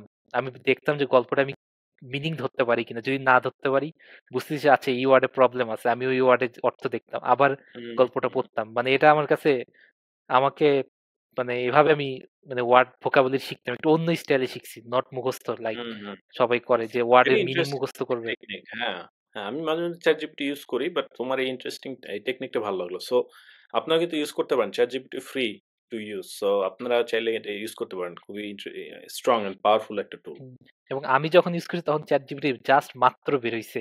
তখন মাত্র ও কেবল ১৫ দিন হইছে। তখন থেকে আমি এই আইডিয়া দিয়ে ইউজ করা শুরু করে দিছি। Nice. Very good, very good. এখন তো তো হ্যাঁ, ChatGPT তো আরো অনেক ডেভেলপড। অনেক ডেভেলপ হয়ে গেছে। হ্যাঁ, অফ হুম। কোর্স। তো এখন তো তোমার TOEFL দেওয়ার জার্নি অ্যান্ড দেন হচ্ছে ও তোমার ভাই, এরপরের টোফেলে একটা জার্নিটা জিনিস আমি একটু বলি নাই। টোফেল হ্যাঁ, স্পিকিং বলো। টা নিয়ে আমি একটু বলতে চাই। হ্যাঁ, হ্যাঁ, স্পিকিং শিওর। টা আমি খুবই স্ট্রাগল করছি ১ম এ। কারণ স্পিকিং আসলে আমাদের তো বাংলাদেশে ইংলিশ স্পিকিং আমরা কখনো বলিই না। সো স্পিকিং আমার ১ম টা খারাপ হইছে। আমি ১ম টোফল ১ম বার টোফেল পরীক্ষা দিছি তখন স্পিকিং একটু খারাপ হইছে। তো আমি যেটা করছি, পরীক্ষার ৩-৪ দিন আগে থেকে প্র্যাকটিস শুরু করছি। তো স্পিকিং হুম, আমি হুম, বলতাম, বলে ফিডব্যাক আসলে খুব একটা দেওয়ার সুযোগ ছিল না। কারণ আমার ওই সময় আমি তো বুয়েটের হলে ওই সময় ছিলাম না একটা কারণে। তো যার ফলে মানে আমার ফিডব্যাক ছিল না। আমি নিজেই রেকর্ড করতাম, নিজেই শুনতাম। শুনে হুম, হুম, ওইটাকেই আরো জাস্ট একটা ফরম্যাট আছে স্পিকিং বলারও। বিভিন্ন কোশ্চেনের বিভিন্ন ফরম্যাট আছে। তো আমি ফরম্যাট গুলোতেই মানে ওটা আগে রপ্ত করার চেষ্টা করছি। কিন্তু এখানে স্পিকিং এ জাস্ট আপনাকে ফরম্যাট রপ্ত করলেই হবে না। আপনি কিন্তু এখানে গ্রামাটিক্যালি খুব কারেক্ট হওয়া লাগবে এবং ভোকাবুলারি ওয়াইজ আপনাকে রিচ হওয়া লাগবে স্পিকিং। এইজন্য টোফেল স্পিকিং কিন্তু আমার কাছে মনে হয় মানে এটা ডিফিকাল্ট আছে। মানে এটা খুবই অল্প সময় হয়। মাত্র ৪ টা কোশ্চেন। প্রতিটা কোশ্চেনে আপনাকে মনে হয় একটা জিনিস আপনাকে পড়তে হবে। তারপরে ওই টপিকে আপনাকে কথা বলতে হবে। এবং আপনি ১ মিনিট হুম, করে হুম, টাইম পাবেন। সো আপনার টোটাল জাস্ট ৪ হুম, মিনিটে আপনার শেষ স্পিকিং। কিন্তু এটার যেই মানে এটার যেই ডিফিকাল্টি এটা অনেক হিউজ। আপনার অনেক স্ট্রেস দেয়। মেন্টালি খুবই স্ট্রেসফুল টোফেলে স্পিকিংটা। কারণ জাস্ট ৪ মিনিটে আপনার মানে মাথায় এত কিছু রাখতে হবে। আপনাকে একটা জিনিস প্যাসেজ শোনাবে। তারপর আপনি আরেকটা প্যাসেজ পড়বেন। ২ টার মধ্যে কম্পেয়ার করে বলতে হয় একটা কোয়েশ্চেনে। আরেকটা কোয়েশ্চেন আপনাকে একটা প্যাসেজ বলবে, আবার একটা লিসেনিং শোনাবে। এখন প্যাসেজে থাকে আপনার একটা টপিকের থিওরি, টপিকটা জিনিসটা ডেফিনিশন। আর স্পিকিং এ বলবে ওইটা রিলেটেড এক্সাম্পল। এখন আপনাকে বলবে আপনি ওই হুম, হুম, জিনিসটা এক্সাম্পল দিয়ে ব্যাখ্যা করেন। তখন আপনি জাস্ট ২ টা ম্যাচ হুম, করবেন। মাথায় নিয়ে ম্যাচ হুম, করে বলতে থাকবেন। এটা কিন্তু ১ হুম, মিনিটের মধ্যে মানে আপনি মানে সব ওটা যখন আপনাকে মানে আপনার রিডিং প্যাসেজ পড়া এবং লিসেনিং শোনানো শেষ হবে তখন আপনি জাস্ট ৩০ সেকেন্ড পাবেন জিনিসটা সামারাইজ করে মাথার মধ্যে নিয়ে আসার জন্য। হয়তো আপনি কিছু খাতায় নোট টোট করে রাখতে পারেন। বাট ওভারঅলি সামারাইজ করে জিনিসটা এই সময়ের মধ্যে আপনাকে ১ মিনিট টাইম থাকবে ওর মধ্যে বলতে হবে। তো এই জিনিসটাকে হুম, মানে এটা হ্যাবিচুয়েট হওয়া এটা কিন্তু খুব ডিফিকাল্ট। মানে আপনি বাসায় হুম, এইজন্য আমি ঘন্টার পর ঘন্টা প্র্যাকটিস করেছি। আমি মনে হয় টানা ৩ দিন খালি লাস্ট ৩-৪ দিন স্পিকিং টানা প্র্যাকটিস করে গেছি। এবং মানে এত প্র্যাকটিস করেছি আমার মুখ ব্যথা হয়ে গেছিল। এরকম একটা অবস্থা। তারপর হুম, আমি ওই তো রেকর্ড করতাম, ওটা আবার শুনতাম। এভাবে বারবার ঠিক করছি। কিন্তু স্টিল আমি ১ম বার পাইছিলাম ১৮। কারণ আমি এত কিছু করলেও আমার ভোকাবুলারি এবং ওভারঅল যেই ইয়াগুলো লাগে আপনার ভোকাবুলারি এবং অন্যান্য যেই একটা ইন্টোনেশন আছে ইংলিশে।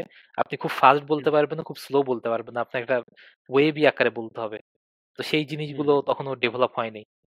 তো এটা আমি পরের বার যখন খারাপ আসলো বাট আমার তো ওই সময় আর ওই ওইটা যাই হোক কিছু করার ছিল না। বাট তারপরে আমি আ আ এরপরে আমি একটু সামনে প্রসিড করি। আমি স্পিকিং খারাপ হুম, করছি এটা সবাই জানলো। এরপরে ভালো কিভাবে করলাম একটু পরে আসতেছি।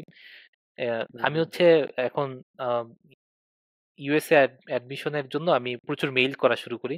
বাট মেইলে কোনো হুম, রিপ্লাই আসে না। এরও একটা ঝামেলা। এবং হুম, আমি করা শুরু করি মোটামুটি ২৩ এর আ ফেব্রুয়ারি-মার্চ থেকে সম্ভবত। মানে আমি চাচ্ছিলাম যে ফল ধরবো বাট ফল দেরি হয়ে গেছে তখন।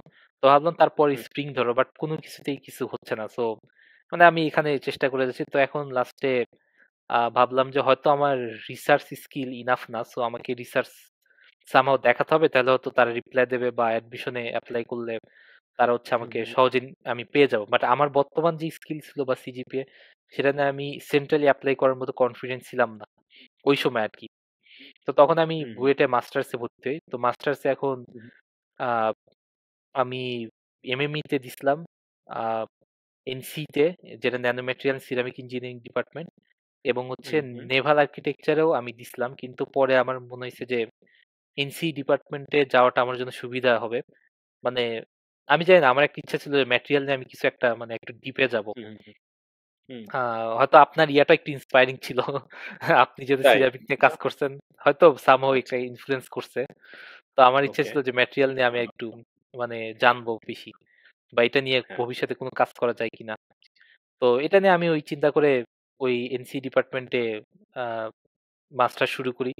তো এনসি ডিপার্টমেন্ট ভালো, আমি বলবো অন্যান্য ডিপার্টমেন্টের চেয়ে বেশ ভালো লাগছে। ওখানে টিচাররা অনেক হেল্পফুল, এবং ওইখানে কোর্সগুলো যে খুব ডিফিকাল্ট এমন মনে হয় নাই। কোর্সগুলো মানে আমি ম্যাটেরিয়াল সায়েন্সের একটা ব্যাপার দেখছি, আমাদের আহ, মানে মেকানিক্যাল পার্ট বা নেভাল নেভাল আর্কিটেকচার অনেক ম্যাথমেটিক্স থাকে। দেখা যায় অনেক সময় টিচাররা ঠিকঠাক বুঝায় না, মানে পরে মুখস্থ করতে হয়। ওইখানে হচ্ছে ম্যাথমেটিক্সটাই ওভারঅলি কম ম্যাটেরিয়াল সায়েন্সে। মানে আমি অত ডিফিকাল্ট ম্যাথমেটিক্স পাই নাই কোথাও। একটু প্রসেস মুখস্থ হচ্ছে, কেমিক্যাল প্রসেস বা এটার পর ওটা করব, মানে এরকম আর কি। ম্যাথমেটিক্যাল কিছু থিওরি আছে, যেমন আপনার ইয়ার থিওরি, ক্রিস্টাল গ্রোথের কিছু থিওরি পড়ছিলাম, কিভাবে সলিডিফিকেশন হয়, গ্রোথ হয়, ওটার কিছু থিওরি আছে। তারপর হচ্ছে এগুলো হচ্ছে কিছু ম্যাথমেটিক্যাল পার্ট পড়ছি। আদারওয়াইজ অ্যাপার্ট ফ্রম দ্যাট হচ্ছে আমি ওখানে মানে ম্যাথমেটিক্যাল জিনিস কম পাইছি। তো এই ওভারঅল ভালোই হচ্ছিল ওইখানে। ওখানে একটা ভালো হয়েছে, ওহাইও স্টেট ইউনিভার্সিটির এক প্রফেসর, উনি হচ্ছে ভিজিটিং প্রফেসর হিসেবে একটা কোর্স নিছিল আমাদের। এটা হচ্ছে আপনার ইয়ার উপর, আকবর সামনে আপনি। হ্যাঁ জি জি, কোর্স সেন্সরের উপর, সেন্সর কিভাবে ডেভেলপ করতে এই রিলেটেড একটা কোর্স, হুম, হুম। Ceramic sensor. তো এটা বেশ ভালো ছিল, ইন্টারেস্টিং ছিল। মানে প্রথম একটু দেশের বাইরের স্টাইলে পড়াশোনা, উনি উনি পড়াতো কি আমেরিকান স্টাইলে। তো বেশ ভালোই লাগতো ন্যানো আমার। লিথোগ্রাফি নিয়ে কথা বলতে বলছে এরকম কিছু? আহ, আমাদের লিথোগ্রাফি নিয়ে পড়ায় নাই। লিথোগ্রাফি বাট ওনার ইয়াতে লিথোগ্রাফি হয়তো ওনার সেন্সরে লিথোগ্রাফি ছাড়াই করা যায়। উনি যে সেন্সরটা আমাদের পড়াইছেন ওটা হচ্ছে আপনার আচ্ছা, রেজিস্টিভ সেন্সর। এটা ওই যে আচ্ছা, ইয়া দিয়ে আপনার হচ্ছে স্পাটারিং দিয়ে বানায়। এটা হচ্ছে আপনার আচ্ছা। টাইটেনিয়াম আর অক্সিজেনের রিঅ্যাক্টিভ স্পাটারিং যখন দেয়, বা হুম, স্টিন হুম। অক্সিজেনের রিঅ্যাক্টিভ স্পাটারিং করে হচ্ছে এই সেন্সরটা বানায়। এইটা নিয়ে আমাদের মেইনলি খুব পড়াইছিল। আরো অনেক টপিক বা related basic theory, super conductor, আরো এর অনেক কিছু পড়াইছিল। বেশ ইন্টারেস্টিং ছিল ওনার পড়াটা, আমার ভালো লাগছে। তো এবং ওনাদের আমেরিকান স্টাইলটাও একটু পরিচিত হয়েছি ওইখানে। উনি কিন্তু হুম, কোনো হুম, টার্ম ফাইনাল নেন নাই, উনি হচ্ছে একটা লাস্টে প্রজেক্ট দিছিল। আর তার আগে ছিল হুম, হুম, হচ্ছে আপনার ৩টা টেক হোম এক্সাম, মানে বাসায় ইয়ে করবো। হুম, হুম, তো বেশ ভালোই ছিল এটা ওভারঅল। হুম। এটাও হচ্ছে হ্যাঁ, সিজিপিও তুমি মানে আমেরিকা ইজিলি। আসার আগে আমেরিকার স্টাইলের সাথে পরিচিত হয়ে গেল আরকি। হ্যাঁ, মানে হ্যাঁ। এটা আমার কাছে ইন্টারেস্টিং লাগছে। এবং ওনাদের পড়ানোর স্টাইল ওভারঅল আচ্ছা, সবকিছুই একটু। উনি কি বাংলাদেশে গিয়ে পড়াইছেন নাকি অনলাইনে পড়াইছেন? উনি হচ্ছে বাংলাদেশে ছিলেন, কিন্তু মানে উনি হয়তো মানে বেড়াতে আসছিলেন হয়তো, ওই যে যেই ব্রেক চলে একটা সামার ব্রেক টাইপের। উনি হচ্ছে ও ওই যে এরপরে চলে গেছে। তারপরে উনি হচ্ছে অনলাইন থেকে বাকিটা মানে ২ সপ্তাহ ৩ সপ্তাহ মনে হয় আমরা ওনাকে অফলাইনে পাইছি, তারপর থেকে অনলাইন। ও আচ্ছা, আচ্ছা। ইন্টারেস্টিং। তো এটা ওকে। একটা ভালো এক্সপিরিয়েন্স ছিল, যেহেতু আমাদের ডিপার্টমেন্টে মানে আমি যেটা বলতেছিলাম যে বাইরে থেকে কিছু মানে এক্সপিরিয়েন্স হুম, লোকদের আনলে আসলে ভালো অনেক কিছু জানা যায়। তো এই হুম, ডিপার্টমেন্ট হুম। যেহেতু অ্যারেঞ্জ করছে, এটা আমি বলবো মানে অনেক ভালো একটা কাজ করছে, তাদের খুবই প্রশংসার দাবিদার তারা। অবশ্যই, এবং অবশ্যই। হ্যাঁ। তারা হচ্ছে, এবং এটার পরে এবং আমি ওখানে খুবই ফখরুল স্যারকে আমার সুপারভাইজার হিসেবে পাই পরে। এবং ওনার হুম, প্রজেক্ট খুবই ইন্টারেস্টিং। ওনার আমি যে প্লাজমা দিয়ে হচ্ছে সিরামিক ম্যাটেরিয়াল তৈরি, এটা একটা হিউজ পোটেনশিয়াল একটা প্রজেক্ট। তো এটাতে আমি হুম, কাজ করার সুযোগ পাই, এবং এটা দিয়ে আমরা হচ্ছে বিভিন্ন সলিড ওয়ার্কস এর মডেল তৈরি করতাম। সলিড ওয়ার্কস না, তখন আমি অবশ্য অন্য ক্যাড সফটওয়্যার ইউজ করছি, রাইনো ইউজ করছি। হ্যাঁ, আমি সলিড ওয়ার্কস পারতাম না বলে তখন রাইনো ইউজ করতাম। তো রাইনো দিয়ে মডেল বানায় আমরা হচ্ছে ওই যে মেশিন শপে, তো বাংলাদেশি মেশিন শপ বুয়েটের খুবই লেন্দি, হুম, অনেক লাইন ধরে থাকা লাগে। আমরা একটা থার্ড পার্টির বাইরে থেকে বানাই নিতাম। ওই ইয়াতে হুম, হুম, ইসির ওই পাশ দিয়ে সোজা গেলে আর কি, যেসব লেদ মেশিন থাকে না, ওই দিকে আর কি একটা দোকান। তো ওইখান থেকে বানাই নিয়ে আমরা ওই ওয়েব গাইড ডিজাইন করছি। তো ওয়েব গাইড দিয়ে ওটা হচ্ছে বেসিক্যালি মাইক্রোওয়েভ, যেটা ম্যাগনেট্রন থাকে আপনার হুম, হুম, মাইক্রো ওভেনের, যে ম্যাগনেট্রন একদিকে দেয়া হয়। তো ওই ওয়েব গাইডের ভিতর ট্রাভেল করে ওই সবগুলো ওয়েব একটা পয়েন্টে কনসেন্ট্রেটেড হবে, হয়ে আবার অবশ্য বের হয়ে যাবে ওটা, বাট কোনো একটা টাইমে ওটা একটা পয়েন্টে কনসেন্ট্রেট হয়। মানে এটা আবার এটা সার্কুলার ওয়েতে, মানে কনসেন্ট্রেট হয় নাই হয়ে যায় আবার হয়, মানে আপনার ওই যে ফ্রিকোয়েন্সির সাথে ওই ওটা মানে হতে থাকে, মানে একটা সিনক্রোনাইজ করে হতে থাকে, কিন্তু ওয়েবটা আবার যেটা ইউজ হয় না সেটা আবার সব বের হয়ে যায়। তো যেইখানে কনসেন্ট্রেট হয় ওইখানে একটা হোল করে ওই ভিতর দিয়ে একটা আপনার দিয়ে দেওয়া হয়, এটাকে বলে হচ্ছে একটা কোয়ার্টজ টাইপ টিউব, এবং কোয়ার্টজ টিউবের উপর দিয়ে আর্গন গ্যাস দেওয়া হয়। তো এটা দিলেই হুম, হুম, যখনই আর্গন গ্যাস আর কনসেন্ট্রেটেড মাইক্রোওয়েভ একসাথে আসে তখন হচ্ছে একটা ওখানে প্লাজমা তৈরি হয়। তবে তার আগে একটা কাজ করতে হয়, আমাদের একটা ছোট রড দিয়ে হুম, প্রথমে হুম, একটা ইনিশিয়াল রড দিয়ে ওই মাইক্রোওয়েভের যে কনসেন্ট্রেট পয়েন্ট, ওই পয়েন্ট পর্যন্ত নিচ দিয়ে আর কি আমরা করতাম, উপর দিয়ে গ্যাস দিয়েছিলাম, নিচ দিয়ে একটা রড, পাতলা একটা রড ঢুকে জাস্ট, মানে রডটা ইনসুলেটেড থাকুক, আমরা আবার খালি হাতে ধরি নাই, সো ইনসুলেটেড অবস্থায় ধরে জাস্ট একটা স্পার্কের মতো হতো, তারপর সাথে সাথে বের করে নিতাম। এটা স্পার্ক আসলে বলা উচিত না, এটা হয় হচ্ছে আপনার ওই রডের মাথায় ইলেকট্রিক ফিল্ড হিউজ হুম, হুম, কনসেন্ট্রেশন হয়, কনসেন্ট্রেশন হুম, হুম। হলে ওই ইলেকট্রিক ফিল্ডের কনসেন্ট্রেশনের কারণে ওখান থেকে ইলেকট্রন নক আউট হয় ওই মেটালের মাথা থেকে, সে নক আউট ইলেকট্রন এটা গুলো কি ওই আর্গনকে হিট করে, আচ্ছা, হুম। আর্গনকে এটা হিট কি ওই করে যে আর্গন থেকে জেনারেটর ইলেকট্রন, এর মতো কিছু? এই হ্যাঁ, জেনারেটর? আর্গন থেকে ইলেকট্রন আবার নক আউট হয়ে যায়। নক আউট হলে তখন হচ্ছে যে ইলেকট্রন গুলো নক আউট হয়, তখন ওই যে এই যে তখন আমরা তো ওই যে আপনার মেটালটা বের করে নিই, তখন মাইক্রোওয়েভটা হুম, হুম, কন্টিনিউয়াসলি আসতেছে এবং ইলেকট্রনটাকে উপরে নিচে ভাইব্রেট করায়। তো ভাইব্রেট করলে আর্গন তো এদিকে গ্যাস আসতেছে উপর থেকে ক্রমাগত নতুন নতুন পার্টিকেল, মানে অ্যাটম, সেগুলোকে আবার হিট করতেছে, জিনিসটা আবার ইলেকট্রন নক আউট হচ্ছে, এভাবে করে মানে একটা সাইকেল হুম, চলতে থাকে। একটা সময় গিয়ে একটা মানে একটা ইকুইলিব্রিয়াম কন্ডিশন তৈরি হয়, তখন হচ্ছে একটা একই রেটে ইলেকট্রন নকআউট হয়, বা একই রেটে ইলেকট্রন হচ্ছে আপনার আর্গনের সাথে হয়। এবং এই যে নকআউট হচ্ছে এখানে কিন্তু আপনার এনার্জি ডিসিপেশন হচ্ছে, এটাই আমরা হুম। প্লাজমা আকারে দেখতে থাকি পুরো জিনিসটা। আচ্ছা। এবং এই প্লাজমার ভিতরে হচ্ছে আমরা মাইক্রো সাইজ যে কোনো সিরামিক পার্টিকেল যদি পাঠাই দিই, এনিথিং, এটা হচ্ছে আপনার SiO2 হতে পারে, Fe2O3, ম্যাগনেসিয়াম অক্সাইড, তো এগুলোর হচ্ছে বা টিন হইতে পারে, এগুলো পাঠাই দিলে একদম মাইক্রো সাইজ থাকতে হবে আবার, মানে বড় সাইজ হবে। মাইক্রো সাইজ বলতে আপনার লেস দেন 100 মাইক্রো হলে সবচেয়ে ভালো। আহ, এরকম পার্টিকেল যদি উপর দিয়ে দেওয়া হয়, ওটা যখন পাস করে তখন হচ্ছে ওটা হুম, ভ্যাপার হুম, হয়ে যায় ওটার, হুম, হুম, হয়তো 100% হয় না, মোটামুটি 20 থেকে 30% ব্যাপার হয়। ওই ব্যাপারটা হচ্ছে আবার সলিডিফিকেশন হয় নিচে পড়তে পড়তে, কারণ নিচে আবার আপনার কুল কুল এয়ার আছে, উপরেই মানে হুম, আমরা হুম, হুম। কোনো কুল এয়ার দেন, জাস্ট ওইখানে একটা ছোট একটা জোনে অনেক হাই টেম্পারেচার তৈরি হয় প্লাজমার কারণে, বাকি অংশে কুল এয়ার, ওখানে আস্তে আস্তে কোল্ড সলিডিফিকেশন আর হয়ে ওটা ন্যানো পার্টিকেল হয়, এটা হোমোজিনাসলি সলিডিফিকেশন হয়, যার ফলে ন্যানো পার্টিকেল তৈরি হয়। এবং এটা দিয়ে মনে করেন আপনার আহ ভালো মানে যে কোনো পার্টিকেল, আমরা সিরামিকের ন্যানো পার্টিকেল তৈরি করতে পারি, এবং এটাকে চাইলে কোটিং হিসেবে ইউজ করা যায়। আমি আমি দেখলাম একটা আমেরিকার একটা রিসার্চ গ্রুপ আছে, ওরা হচ্ছে এই সেম কাজ, বাট ওরা মাইক্রোওয়েভ দিয়ে করে নাই, বাট ওরা অন্য টাইপের সম্ভবত ICP দিয়ে প্লাজমা তৈরি করছে, ইন্ডাকটিভলি কাপল দিয়ে প্লাজমা। তো ওরাই হুম, সেম জিনিস দিয়ে হচ্ছে আপনার ন্যানো পার্টিকেল তৈরি করে স্টার্ট আপ কোম্পানি খুলে মানে ব্যাপক ব্যবসা করতেছে আমেরিকায় বড় লেভেলে। বিভিন্ন রিসার্চ গ্রুপের কাছে ওরা ন্যানো পার্টিকেল বানায় পাঠিয়ে দিতে পারে, ওদেরকে জাস্ট আপনার সিরামিককে দিয়ে দেয়, ওরা ন্যানো পার্টিকেল বানায় দেয়। আর এটা হচ্ছে ভিএস পার্টিকেল নাইস। কোম্পানির নাম। আপনার ইয়াতেই মনে হয় যে শিকাগোর এই দিকে মনে হয় ওদের অফিস, না কোন দিকে জানি। আচ্ছা, আচ্ছা, তারপরে আচ্ছা, ইন্টারেস্টিং। ওইখানে হচ্ছে, এবং ওরা হচ্ছে আপনার এটা ন্যানো পার্টিকেল কোটিং করে, ওরা করে কি, এই যে যে ভ্যাপারে ওই যে এক্সস্টে যে পার্টিকেল গুলো বের হয়, পার্টিকেল তো আপনার ন্যানো পার্টিকেল থেকে ওই বাতাসটাকে ওরা একটা পাম্প দিয়ে নিয়ে একটা জায়গায় নজল দিয়ে খুব হাই স্পিডে হিট করে।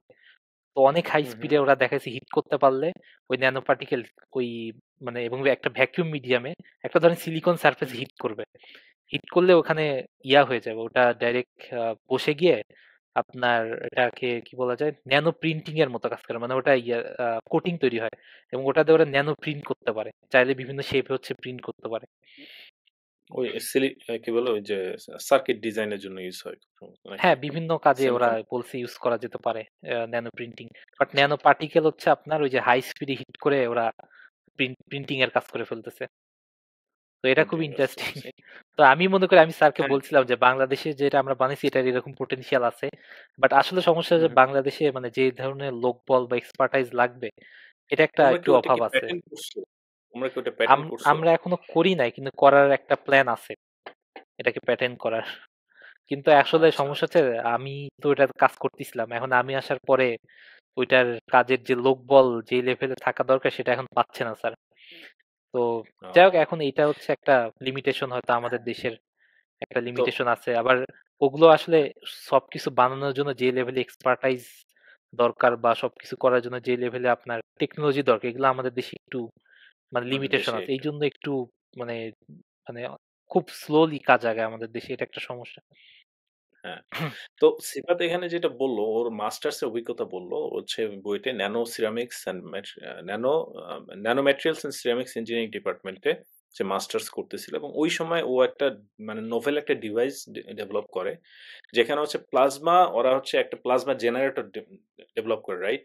And G, plasma G. Generator দিয়ে সেই প্লাজমা একটা এনভায়রনমেন্টের ভিতর দিয়ে হচ্ছে পার্টিকেলকে গলায় ফেলতে পারে। সো পার্টিকেল গুলা হচ্ছে সিরামিক পার্টিকেল হতে পারে বা যে কোনো পার্টিকেলই হতে পারে, but anything with high melting point, right? Ceramic হ্যাঁ, হ্যাঁ। পার্টিকেলের সাধারণত হাই মেল্টিং পয়েন্ট হয় সাধারণত, তো তাদেরকে ইউজুয়ালি মেল্ট করা হয় না, তাদের ফর্মিংটা হয় সিন্টারিং এর মাধ্যমে। তো ওদের কথা হচ্ছে, ওরা যেই ডিভাইসটা ডেভেলপ করছে ওই ডিভাইসের মাধ্যমে যে কোনো ইনহোমোজেনাস পার্টিকেল ডিস্ট্রিবিউশনটাকে ওই ডিভাইসের থ্রুতে বা ওই প্লাজমা জেনারেটরের থ্রুতে নিয়ে গেলে পার্টিকেল গুলো ফার্স্ট মল্টেন হবে, অ্যান্ড দেন মল্টেন পার্টিকেল গুলো একটা ভ্যাপার সময় ওই হবে যে ভাই। একদম ভ্যাপর ভ্যাপার হয়ে হয়ে যাবে। যায়। জি, জি। একদম ভ্যাপার পার্টি হয়ে যাবে, অ্যান্ড দেন তারা আবার সলিডিফাই হবে, এবং সলিডিফাই হয়ে তারা একটা হোমোজিনাস পার্টিকেল ডিস্ট্রিবিউশন ক্রিয়েট করবে, রাইট? তুমি বলতেছো ন্যানো সাইজটা ক্রিয়েট করবে যেহেতু হ্যাঁ, হ্যাঁ। ভ্যাপার হয়ে গেছে। সো মানে এটা জাস্ট একটা বড় পার্টি, ধরেন মাইক্রো সাইজটা হচ্ছে বড় আর ন্যানো সাইজটা হচ্ছে ছোট, তো বড় থেকে ছোটতে নিয়ে যাওয়ার একটা নোভেল একটা টেকনিক আর কি। বড় পার্টিকেল ধরেন আপনি টেনিস বল থেকে পিং পং বলের সাইজে নিয়ে যাবেন, এরকম একটা ব্যাপার, বা ফুটবল থেকে পিং পং বলের সাইজে নিয়ে যাওয়া, রাইট?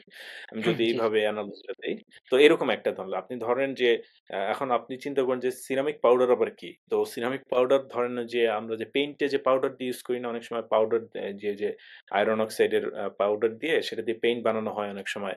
ধরেন আপনি দুধের কথাই চিন্তা করেন, পাউডার মিল্ক, এটাও কিন্তু একটা পার্টিকেল। এরকম পার্টিকেল গুলো মাইক্রন সাইজের পার্টিকেল হয়, এবং এই পার্টিকেল গুলাকে ন্যানো সাইজে নিয়ে আসতে পারলে সেটার অন্যরকম অ্যাপ্লিকেশন থাকে। তো সেইটাই একটা টেকনিক্যাল ডিসকাশন হয়ে গেছে লাস্টে 10 মিনিটস। যদি আপনারা ফলো না করতে পারেন তাহলে দুঃখিত, বাট এটা জাস্ট একটা টেকনিক্যাল ডিসকাশন, হয়তো আপনারা অনেকের কাছে ইন্টারেস্টিং লাগতে পারে। বাট ওর পেপার-টেপার থাকলে সেগুলো আপনারা চাইলে এটা ফলো করতে পারেন। তাহলে আপনারা এই টেকনোলজি সম্পর্কে জানতে পারবেন। সো তোমার তো রিসার্চের এই এক্সপেরিয়েন্সটা বললা, মাস্টার্সে তোমার রিসার্চের এক্সপেরিয়েন্স। অ্যান্ড দেন তারপর কি হলো? তারপর তোমার বাইরে আসার হ্যাঁ, গল্পটা এর তাহলে এর বলো। ভিতরে হচ্ছে আমি মাস্টার্স করার সময় হচ্ছে আ ৩ টা ইউনিভার্সিটিতে এপ্লাই করি। তো আমি যেহেতু হুম, হুম। বলছিলাম আমি মেইল করতেছিলাম, লাভ হচ্ছিল না।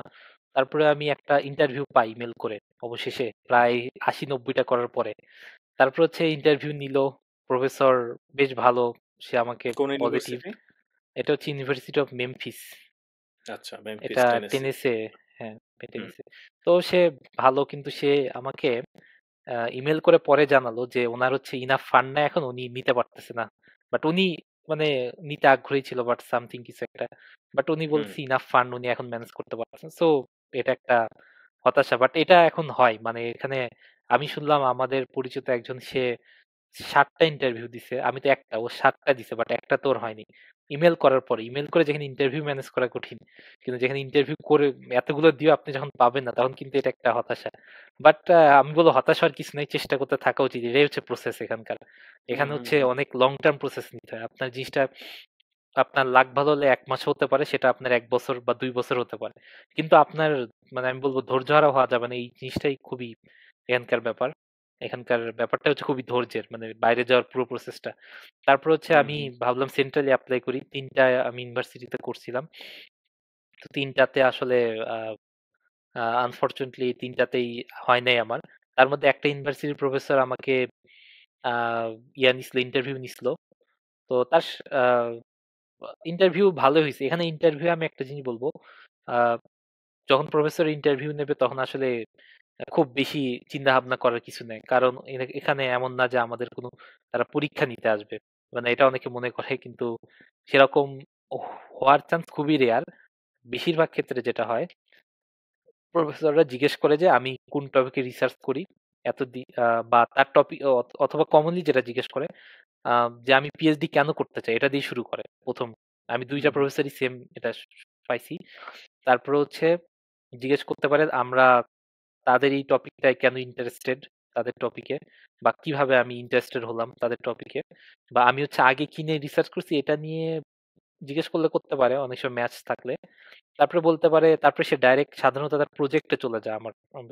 আমার ক্ষেত্রে দুইটা কেসেই সে তার নিজের প্রজেক্ট আমাকে একটা ব্রিফিং দিছে 5 থেকে 10 মিনিটে। তার প্রজেক্ট ব্রিফিং দিয়ে আমাকে বলছে তার প্রজেক্ট এই জিনিসগুলো লাগবে।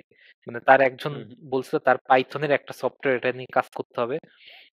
একজন বলছিল তার হচ্ছে আপনার ওই যে অ্যাটম মলিকুলার ডায়নামিক্স সেটা ডিজাইনিং এর ওই সিমুলেশনের কাজ করতে হবে, এগুলো স্পেসিফিক ভাবে বলে দেয় এইটা করতে হবে তুমি এটা, তারপরে জিজ্ঞেস করি তুমি এটা নিয়ে কখনো কাজ করছো কিনা, এরকম। হুম, তো এরকম তো এখন এটা আপনি আপনার মতো বলবেন। তারপরে অনেক সময় আমাকে যদিও এক প্রফেসর জিজ্ঞেস করছিল যে তোমার হচ্ছে মাস্টার্স এর সিজিপিএ ভালো বাট তোমার আন্ডার গ্রাজুয়েটের সিজিপিএ খারাপ কেন? তখন আমি একটা ব্যাখ্যা দিছিলাম আমার মতো করে। তো এরকম আর কি কিছু কোশ্চেন, বাট বেসিক্যালি এইটুকুই। এরপরে হচ্ছে তারা মানে খুব যে এরপরে দেখা যায় আধা ঘন্টার ইয়া তো খুব আধা হুম, হুম, ঘন্টার বেশি সাধারণত হয় না। তারপর টাইম থাকলে জিজ্ঞেস করে অন্য কোনো কোশ্চেন করবো কিনা। তা আমি জিজ্ঞেস করছিলাম হুম, যে তাদের ল্যাবের কি অবস্থা, মানে তাদের পেপার পাবলিশ তারা, মানে দুইজনকে জিজ্ঞেস করেছিলাম তারা কি পেপার পাবলিশ করে নাকি প্যাটেন্টের দিকে বেশি ফোকাস, এরকম হুম, জিজ্ঞেস। তো হুম, তারা দুইজনই বলছে তারা পেপার পাবলিশে ফোকাস, তারা প্যাটেন্টে এরকম না, তারা হাই ইম্প্যাক্ট জার্নালে পাবলিশ করতে চায়। তারপর হুম, হচ্ছে হুম, আমি জিজ্ঞেস করছিলাম তাদের কি ফান্ড, মানে আমি গিয়েই পাবো এরকম নাকি আমার কোনো প্রপোজাল লেখা লাগবে বা প্রপোজাল চলতেছে তখন, মানে এটা ওই যে আরেকটা যেটা যে ফান্ড মানে দ্বিতীয় জন যে তাকে এটা জিজ্ঞেস করছিলাম। সে বলছিল যে ফান্ড হচ্ছে সে টিএ ম্যানেজ করে দেবে, বাট এরপর হচ্ছে এক এক দুই টার্ম পরে হচ্ছে আর হিসেবে সে ইয়া করে দেবে যখন আর প্রপোজালটা তার তার মানে রানিং আছে এরকম আর কি। এরকম কিছু কথাবার্তা ইনফর্মাল কথাবার্তা বলছি, তাকে বলছিলাম যে হ্যাঁ, আপনাদের এলাকার ওয়েদার কেমন, এরকম আর কি কিছু ইনফর্মাল স্মল টক। কথাবার্তা বল। হ্যাঁ, হুম, হুম, ইনফর্মাল কথাবার্তা বলছি, মানে এমন না যে এখানে খুবই স্ট্রিক্ট থাকতে হবে একদম রাইট, রাইট। ইয়াতে। আচ্ছা। তো তোমার অ্যাডমিশন এখান থেকে একটা ও হলো না নাকি? হ্যাঁ, এটা হইল না।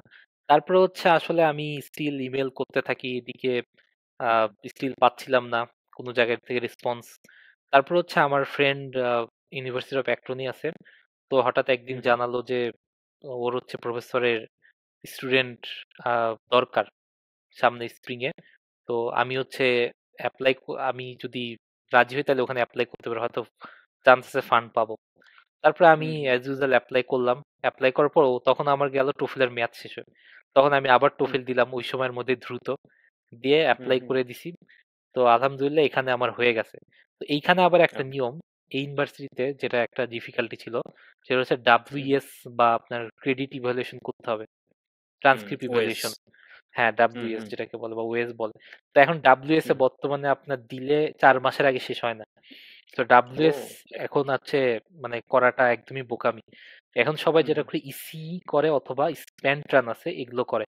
এই সেম কাজই ওরা করে দেয়, ক্রেডিট ইভ্যালুয়েশন করে দেয়। এখন অনেক ইউনিভার্সিটি স্প্যান্ট্রান অ্যালো নাও করতে পারে, কিন্তু ইসি যেটা এটা আমেরিকার সব ইউনিভার্সিটি করে। তো আমি ইসি হুম, করছিলাম। স্প্যান্ট্রানে এখানে আপনার এখানে কাহিনী আছে। আপনার যদি ফলের টাইমে যখন মানে যখন অনেক পিক পিক টাইমে যদি ওখানে ইভালুয়েশন করতে দেন না, আপনার হয়তো টাইমটা একটু বেশি লাগবে। হয়তো ১ মাস লাগবে। কিন্তু যখন এই যে একটু অফ টাইম আমি যখন করছিলাম তখন অগাস্ট, সেপ্টেম্বর মাস ছিল। তখন হচ্ছে একটু অফ টাইম চলে তো মানে পিক টাইম না। এটা তো যার ফলে সেপ্টেম্বর আ 23 না 24 এর কথা বলতেছো? এটা হচ্ছে আপনার 24 এর কথা। আচ্ছা, তখন হচ্ছে আমি এই যে অ্যাক্ট্রনে এপ্লাই করতেছি এরকম কাহিনী বলতেছি। তো আচ্ছা। তখন হচ্ছে আমি ইয়া করলাম। আ তখন হচ্ছে আ কি বলা যায়? আমি হচ্ছে আ আ ও তুমি হ্যাঁ, আমি হচ্ছে হচ্ছে তখন ক্রেডেনশিয়াল। হ্যাঁ, ক্রেডেনশিয়াল ইভ্যালুয়েশন এর জন্য ইভ্যালুয়েশন করা খুবই সহজ। মানে আমি প্রসেসটা খুবই সহজ। বাট ইসি টা আমি চুজ করছি ফাইনালি। কারণ ইসি তে হচ্ছে একটা ব্যাপার আছে। আমার একটু তাড়াতাড়ি লাগতো। যেহেতু আমার অলরেডি ডেডলাইন অলমোস্ট শেষ হয়ে যাচ্ছিল। সো আমি ইসি তে একটা সুবিধা হচ্ছে আপনি যদি $৭০ মানে নরমালি হুম, $৩০০ লাগে প্লাস $৭০ এক্সট্রা দিলে ওরা হচ্ছে সিওর আপনাকে এক্সট্রা 7 ব্যাক ডেজ করে। 7 ডেজ এ করে দিবেই। এর চেয়ে হুম, মানে এক্সট্রা ব্যাক। আপনার হুম, মানে আমার এখন সিওরিটি দরকার ছিল আমার 7 ডেজ লাগবে। এরকম অবস্থায় হচ্ছে আমি আ যেহেতু আমি মানে ওরাও আপনার যদি 7 ডেজ না হয় ওরা মেক্সিমাম ১ মাস নেবে। এটা বলছে। বাট হুম, ওটার তো ভরসা নেই যেহেতু আমার লাগবেই লাগবে। সো আমি বাধ্য হয়ে হুম, ওটাই করতে হইছে $7 $70 এক্সট্রা খরচ করতে হইছে। বাট এটা হুম, ইফেক্টিভ ছিল। আমি টাইমের মধ্যে একদম মানে দিছি। এখানে বেসিক্যালি যেটা করতে হয়, অনেকে এটা জিজ্ঞেস করে সিওর থাকে না কি করতে হয়, আমি একটা সহজ নিয়ম বলি। ওয়েবসাইটে যাবেন ইসির, ওয়েবসাইটে গিয়ে হচ্ছে জাস্ট কিছু ইনফরমেশন, আমার সার্টিফিকেট টার্টিফিকেট, আমি কোন ইউনিভার্সিটিতে পাঠাবো, কোন বিএসসি না এমএসসি পাঠাবো, এগুলো আর কি সব সর্ট আউট করে দিয়ে তারপর ওখান থেকে পেমেন্ট করলে একটা ডকুমেন্ট চলে আসবে। আর পেমেন্টটা হচ্ছে আমাদের দেশ থেকে কিন্তু $300 উপরে পেমেন্ট করা যায় না। সেক্ষেত্রে পেমেন্ট করতে গেলে ব্যাংকে গিয়ে একটা পারমিশন নিতে হয়। তো ব্যাংকে হুম, গিয়ে হুম, জাস্ট ওই ছবিটা আপনার মানে আপনার পেমেন্টের স্ক্রিনশট দেখালে ওরা দিয়ে দেয় পারমিশন। ঝামেলা করে না খুব একটা। তো ওইটা দিয়ে তারপর হচ্ছে পারমিশন নেওয়ার পর আপনি $370 পেমেন্ট করতে পারবেন। তো পেমেন্ট করার পর একটা আপনার ডকুমেন্ট চলে আসবে আপনার কাছে। সেই ডকুমেন্টটা হচ্ছে আপনার ইউনিভার্সিটিতে আপনার ট্রান্সক্রিপ্ট এবং সার্টিফিকেটের ফটোকপি নিয়ে ইউনিভার্সিটিতে যাবেন। বুয়েট হচ্ছে ৳২,৫০০ নেয় টোটাল। তো নিলে আপনার ওই দিনেই ওরা একদম সাইন করে আপনার খামে তুলে ওটা হচ্ছে আপনাকে দিয়ে দেবে ওই দিনই হুম, ডকুমেন্ট সব সহ হুম, হুম, একদম মানে আপনার সিল এটাকে বলে অ্যাটাচ করে একদম মানে আপনার কি বলে সিল গালা খামে তুলে দেবে। তারপর ওই খামটা হুম, হচ্ছে আমাকে জাস্ট ডিএইচএল এ গিয়ে ওই ইসির যেই ঠিকানা ওখানে পাঠিয়ে দিতে হবে। এবং কিন্তু প্রেরক মানে প্রেরক হিসেবে রাখতে প্রেরক হবে দিতে হবে বুয়েটকে। বুয়েটের নাম, বুয়েট আমার নাম বুয়েটের নাম। থাকবে না এইটাই। হুম, তো তারপরে এই এইটাই কাজটা জাস্ট বুয়েটে অ্যাজ করা ইউজুয়াল। উচিত এরপরে নাকি আসলে আমার কিছুই করা লাগে না। এরপরে অটোমেটিক সব হয়ে গেছে। আমি অটোমেটিক সব হবে? ওয়েবসাইটে গিয়ে জাস্ট ক্রেডিট ইভ্যালুয়েশন এর যে ফর্মটা ওটা ডাউনলোড করছি। ও আর হচ্ছে আমি আমার আমার আসলে সরি মানে রিপোর্টটা ডাউনলোড করছি। বাট ওইটা তো আমারও কিছু করে না। বাট ওরাই হচ্ছে ইসিরা ইউনিভার্সিটিকে পাঠায় দেয়। যেহেতু আগে থেকেই ঠিক করে রাখা যে কোন হুম, ইউনিভার্সিটিতে আমার ডকুমেন্টটা চলে যাবে। অ্যাক্রোনে ঠিক করা ছিল। আমি চাইলে আরো এই ইউনিভার্সিটি ইউ দিতে পারতাম যদি মাল্টিপল ইউনিভার্সিটি ইউনিভার্সিটি। কয়টাতে এরকম পাঠানো যায়? আ এটা আনলিমিটেড। সরি এটা হচ্ছে আনলিমিটেড। আপনার এটা ফ্রি না। এটার একটা কাহিনী আছে। হুম, হ্যাঁ, ইসিতে হ্যাঁ। প্রতি ইউনিভার্সিটিতে পাঠালে আপনার $30 করে লাগবে। $30 করে লাগে। হুম। ওই TOEFL এর মতো আরকি। তাই না? হ্যাঁ, হ্যাঁ, TOEFL বা হ্যাঁ, হ্যাঁ, GRE তে যেরকম স্কোর হ্যাঁ, পাইতে হ্যাঁ, টাকা লাগে এরকম ওদেরও টাকা লাগে। হ্যাঁ, শুরুরটা মনে হয় ইনক্লুডেড। মানে ওই $300 এর হুম, মধ্যে ইনক্লুডেড একটা। বাট এরপর থেকে আপনার যত পাঠাবেন আচ্ছা তত $30 করে। হ্যাঁ, টোফেল জিআরই স্কোর পাঠাতে আমার এরকম $30 করে লাগছিল। তো আমার একটা $30 করে। এরকম ফেস করছিলাম যে আমি টোফেল জিআরই স্কোর ইউনিভার্সিটিতে পাঠাইছি। তো হুম, হুম, ইউনিভার্সিটি হুম, বারবার বলতেছে ওরা নাকি পায় নাই। তারপর আমি টোফেল জিআরই দের কল দিলাম, কল সেন্টার, ওরা বলছে ওরা পাঠাই দিছে। তারপর শেষ হুম, পর্যন্ত আমি হুম, ইউনিভার্সিটিতে মানে ইমেল দিছিলাম এর আগে, ইমেল দিয়ে ওরা বলছিল পায় নাই। শেষ পর্যন্ত আমি ইউনিভার্সিটিকে ডাইরেক্ট কল দিছি। তারপরে হচ্ছে হুম, কথা বলে ওরা বলছে আচ্ছা ঠিক আছে তোমার জিআরই আমাদের ইনফরমাল টোফেল ইনফরমালটা দাও। আমরা হচ্ছে নিজেরাই জিআরির সাথে কথা বলে নেবো। জিআরই ওদের আইএলটিএস ওদের কাছ টোফেল ওদের কাছ থেকে। তো এটা হচ্ছে হুম, সামহাউ ওরা আমার ডকুমেন্টটা মানে হারাই ফেলতেছিল কোন একটা ভাবে। তো এটা আরকি হুম, জাস্ট একটা টেকনিক্যাল সমস্যা ইউনিভার্সিটির। বাট ওরা সর্ট আউট হুম, করে ফেলবে। এজন্য আমি বলব জাস্ট অ্যাডমিশনে আমেরিকায় হচ্ছে কোনো প্রবলেম হলে ইমেইলে কাজ না হলে ডাইরেক্ট ফোন কলও দেয়া যায়। আমরা তো ফোন কল দিতে ভয় করি।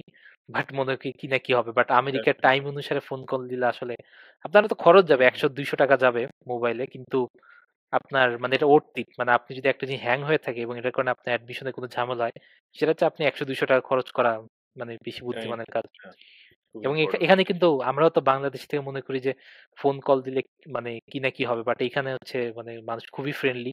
ফোন কল দিলে ওরা মানে মানে ৩ গুণ আগ বাড়ায় আপনাকে হেল্প করবে। এটা আমি হুম, হুম, এটা বলে রাখি। হ্যাঁ। তো আ যাই হোক হ্যাঁ, তোমার কি তো অ্যাডমিশন এরপরে হয়ে গেল এখন থেকে হ্যাঁ, নাকি এরপরে কবে পেলে? অ্যাডমিশন হইছে, ফান্ডিং ও পেয়ে গেছি এবং আমাকে খুব তাড়াতাড়ি রেজাল্ট দিয়ে দিছে। কারণ প্রফেসরের আসলে একটু স্টুডেন্ট লাগতো। সো এখন হুম, এইটা হুম, আমি হুম, বলব আসলে অনেকে নেগেটিভ হিসেবে নেয়ার কিছু নাই। এটা হুম, হুম, হচ্ছে আ আমেরিকা এটা অনেক কমন। হয়তো আমাদের দেশে থেকে আমরা বুঝি না। কিন্তু হুম। আমেরিকা এটা অনেক কমন যে কোন একটা ফ্রেন্ড তার বাকি ফ্রেন্ডদের জানাবে যে তার হুম। ল্যাবে হচ্ছে প্রফেসরের এই ল্যাবে হচ্ছে রেফারেন্স অনেক স্টুডেন্ট কাজ লাগবে। করে আমেরিকায়। হ্যাঁ, হ্যাঁ, এই রেফারেন্স অনেক কাজ করে। সো যারা অলরেডি স্টুডেন্ট যাদের বন্ধু-বান্ধব আছে যে স্টুডেন্ট অলরেডি কোনো না কোনো ল্যাবে আপনারা তাদেরকে রিচ আউট করেন। এমনও হতে পারে যে সে তার পরিচিত তার ল্যাবেও স্টুডেন্ট নিতে পারে অথবা তার অন্য পরিচিত হ্যাঁ, প্রফেসরের হ্যাঁ, ল্যাবেও স্টুডেন্ট নিতে পারে। এবং আমি নিজেও মাঝেমধ্যে এমন হইছে যে আমাকে অনেক প্রফেসর রিচ আউট করত। যারা হয়তো একসময় আমার কলিগ ছিল, গ্র্যাজুয়েট স্টুডেন্ট ছিল বা অনেকে আমার প্রফেসর ছিল। তারা বলে যে তোমরা বাংলাদেশ থেকে তোমার কোনো স্টুডেন্ট বা পরিচিত কেউ থাকলে আমাকে জানায়ও। I will আ মানে রিক্রুট দেম। ঠিক আছে? সো আমি নিজেও কিন্তু কয়েকবার তোমাদের এনসি ডিপার্টমেন্টও আমি ১-২ বার পাঠাইছি। হুম, হুম, হাসিব স্যারকে আমি দিছিলাম, ইমেইল দিছিলাম যে ক্লিভল্যান্ডের একজন প্রফেসর উনি স্টুডেন্ট খুঁজতেছে স্পেশালি ফ্রম বুয়েট। উনি কিন্তু বুয়েটের না, বাট উনি হুম, মানে সে বুয়েটের স্টুডেন্ট খুঁজতেছিল। তো আমি কিন্তু নিজেও পাঠাইছি এবং আমি নিজেও আমার প্রোফাইলে অনেক সময় শেয়ার করি। আমার ডক্টরাল ব্লগ হুম, হুম, অথবা আ আমার যে আরেকটা পেজ আছে সবসময় এখানে আপডেটেড রাখি, শেয়ার করি। বাট এই দিকে চোখ কান খোলা রাখতে হবে। অনেক সময় ইমেইলে কাজ না হলেও এরকমভাবে কাজ হুম, হয়। হুম, এখন LinkedIn এ অ্যাক্টিভ হওয়ার সময়, কারণ LinkedIn এ এগুলো অনেক এভেইলেবল। সো আমি হুম, চেষ্টা হুম। করতেছি LinkedIn এ একটা আ গ্রুপ খুলে সেখানেও এই অপরচুনিটি গুলো শেয়ার করার। তো হ্যাঁ, প্লিজ কন্টিনিউ। হ্যাঁ, না এটাই বলছিলাম যে আসলে এইখানে এই রেফারেন্স জিনিসটা আসলে আমেরিকায় আমরাও তো রেফারেন্সকে আমরাও তো মনে করি যে আমাদের দেশে একটু নেগেটিভ ভাবে দেখি যে এরকম জাস্ট ফেভার হুম, করতেছে। বাট কিন্তু ফেভার আমেরিকায় হ্যাঁ। আসলে এটা মানে বেশ ভালোই রেফারেন্স জিনিসটা। এমনকি আমি শুনছি জবেও রেফারেন্স এগুলো আসলে অনেক ইফেক্টিভ। রেফারেন্স যেটাই বলেন। জব বা এমনি পিএইচডি এগুলো তো আছেই। তো এটা আসলে এটাও একটা হেল্প করে যে আপনার যদি অলরেডি ফ্রেন্ড কোনো একটা ল্যাবে থাকে বা আপনার সিনিয়র বড় ভাই পরিচিত, সেটা কিন্তু হ্যাঁ, আসলে আহ, অনেক হেল্প করে। যেমন আমার যে প্রফেসর সে হচ্ছে কোথাও আসলে কোনো অ্যাডভার্টাইজমেন্ট করে না। যেমন অনেকে আছে লিঙ্কডইনে দেয়, উনি কিন্তু কোনো লিঙ্কডইনে দেয় না। উনি ওনার ওয়েবসাইটেও মানে কোনো আপডেট করে না। উনি হচ্ছে একটু হুম, একটু সেকেলে প্রফেসর। তো আচ্ছা। এগুলো নিয়ে আসলে এরকম কোনো কিছু আছে, কেয়ার হ্যাঁ। করে না। তো এটা আছে এখন অনেকটাই। সো এখন এরকম একটা অপরচুনিটি উনি পাওয়া যায়, হচ্ছে হ্যাঁ। স্টুডেন্ট পিক করে নরমালি, যে হুম, ওখানে হুম, সেন্ট্রালি অ্যাপ্লাই করবে, ওখান থেকে উনি যাকে ভালো মনে হয় পিক করে নেবে, এরকম আর কি ওনার সিস্টেম। তারপরে উনি হুম, হয়তো ইন্টারভিউ নিতে পারে, নাও নিতে পারে। তো আমার ক্ষেত্রে এরকম যে উনি হচ্ছে অ্যাপ্লাই করার পর তারপরে আমি অ্যাডমিশনটা পার হইতে হইছে, কারণ আলটিমেটলি ইউনিভার্সিটির ক্রাইটেরিয়া তো মানে মেনটেন করতে হয়। এটলিস্ট এইটা যখন পার করে গেছে তারপরে তার থেকে আর কোনো সমস্যা নেই। ওকে, হুম, ও জানে যে আমি হচ্ছে মানে আমার যেহেতু আমার ফ্রেন্ড ও বলছে যে আমি যেই স্কিল গুলো লাগবে তার হচ্ছে সিমুলেশনের কাজে লাগতো, আমি সিমুলেশন পারতাম মোটামুটি ভালোই। তো এটা হচ্ছে হুম, ম্যাচ করে গেছে। এরপরে সে আসলে আর কিছু শুনতে চায় না যে আমার ফার্দার কি। সে হয়তো ভাবছে আচ্ছা ও শিখে নেবে। বাট লাকিলি আমি এখানে শিখে নিতে পারছি। আমার সিমুলেশন অ্যাবাকাস দিয়ে আমি আগে কাজ করি নাই, বাট অন্যান্য সফটওয়্যার দিয়ে অনেক করছি। তো আমার শিখতে খুব বেশি হলে ৩ দিন লাগছে এটা। তারপরে সলিডওয়ার্কস আমি লিটারালি আগে খুব একটা করি নাই।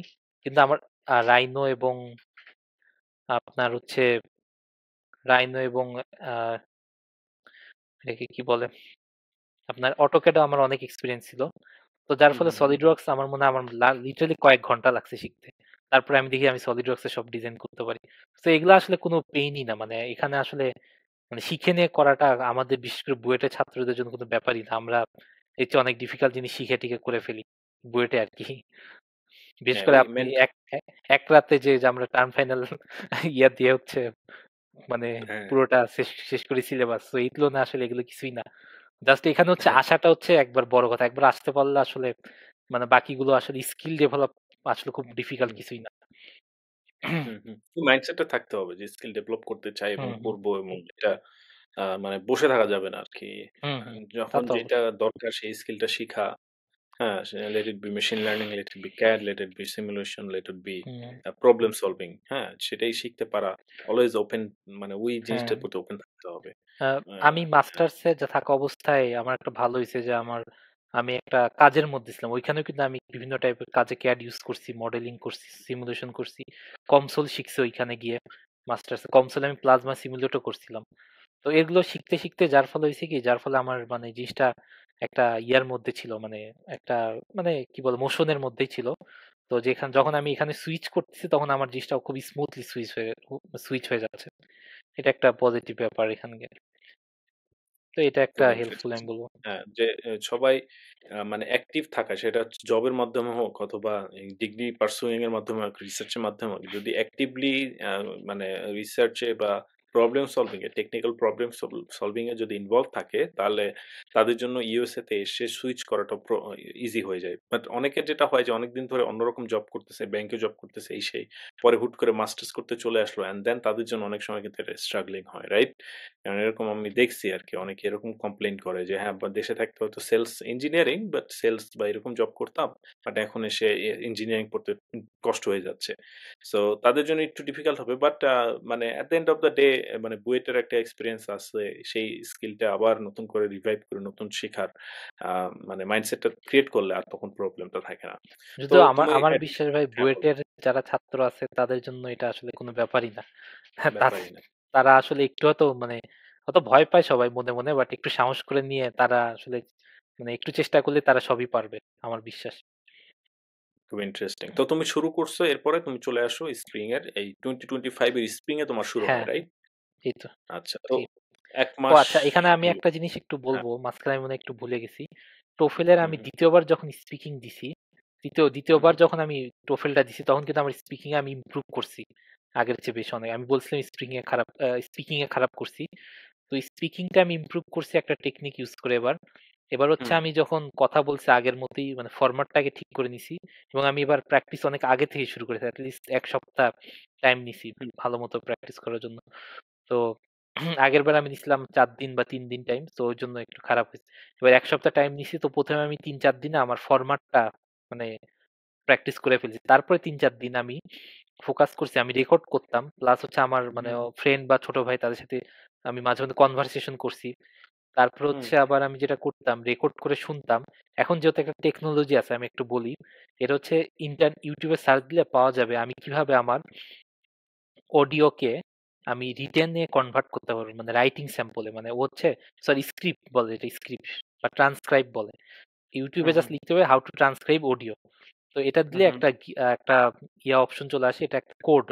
আপনার হচ্ছে এই যে Google এর কোলাব রিসার্চ আছে না ওর ভিতরে আপলোড দিয়ে এটা হচ্ছে আপনার ইয়াতে চলে। মানে ওইখানে টিউটোরিয়াল ফলো করলে হয়। সব কোড রেডি আছে।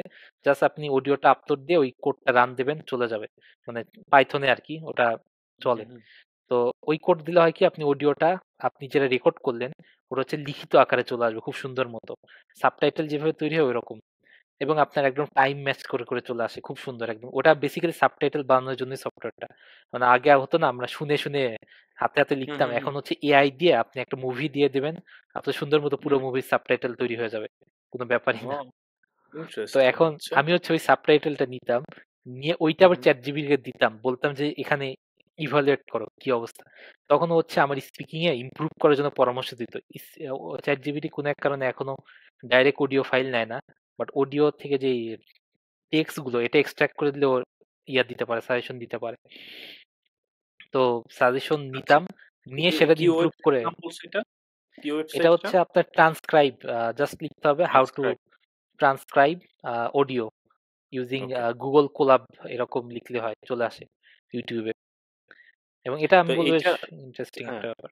এটা ইন্টারেস্টিং একটা খুবই ইন্টারেস্টিং একটা টেকনিক এআই কে ইউস করে কিভাবে ইমপ্রুভ করা যায় স্পিকিং। তো তোমার কত বাড়লো আগের থেকে পরে স্পিকিং এ এটা আ এই টেকনিক আমি ১ম এ পাইছিলাম ১৮ পরে পাইছি ২১ মানে একদম যে আমি ২১ টপ নচ হয়ে গেছি এমন না। বাট ২১ টা না হচ্ছে একটা ডিসেন্ট স্কোর। হ্যাঁ ২০ ক্রস করে হ্যাঁ ২১ চলে হ্যাঁ, গেছে বা এটা আরো কন্টিনিউ করলে হয়তো আরো বেটার করতে পারতো। তো হ্যাঁ। যে এআই কে নিজের একটা স্টাডি পার্টনার বানানো অনেক সময় যে আমরা স্টাডি পার্টনার খুঁজি না যে হুম, স্টাডি পার্টনার কোথায় পাবো ইত্যাদি হ্যাঁ কাউকে না পাইলে এখন চ্যাট জিপিটি আছে এআই আছে হুম। সো আর তাকে আরেকটা দিয়ে মজার স্টাডি ব্যাপার আমি একটু বলি। সেটা হচ্ছে Google এবং ChatGPT ২ টাতেই একটা অপশন আছে। এআই এর সাথে ফোন কলের মতো কথা বলা যায়। এটা দেখছেন হুম কিনা? লাইভ হুম কনভারসেশন। আমি হুম ওইটাও হুম মাঝে মধ্যে করছি। এআই কে বলতাম suppose you are TOEFL you are hmm hmm hmm um like the examiner TOEFL বা হ্যাঁ এক্সামিনার তুমি আমাকে কিছু কোয়েশ্চেন করবে আমি অ্যান্সার দেব। তো বলতাম। তারপরে আমি হচ্ছে ওর সাথে কথা বলতাম।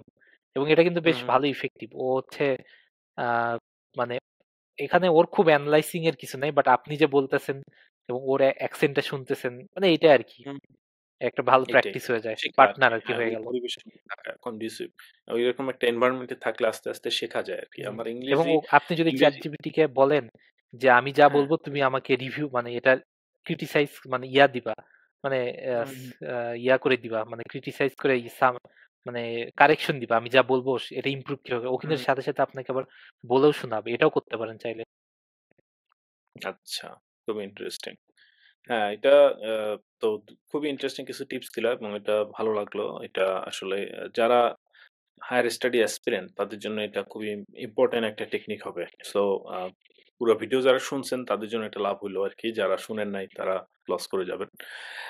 সো হ্যাঁ, এরপরে হচ্ছে তোমার তুমি তো অ্যাডমিশন পাইলে চলে আসলা, রাইট? এখন হ্যাঁ। এখন তুমি কতদিন হলো তোমার আমেরিকান জার্নি কেমন লাগতেছে সেটা সম্পর্কে একটু বলো। আহ, আমার রিসার্চ গুলা। অলমোস্ট 1 মাস 1.5 মাসের মতো হচ্ছে হুম, এখন। হুম, আমেরিকা আসার জার্নিটা একটু লং জার্নি ছিল।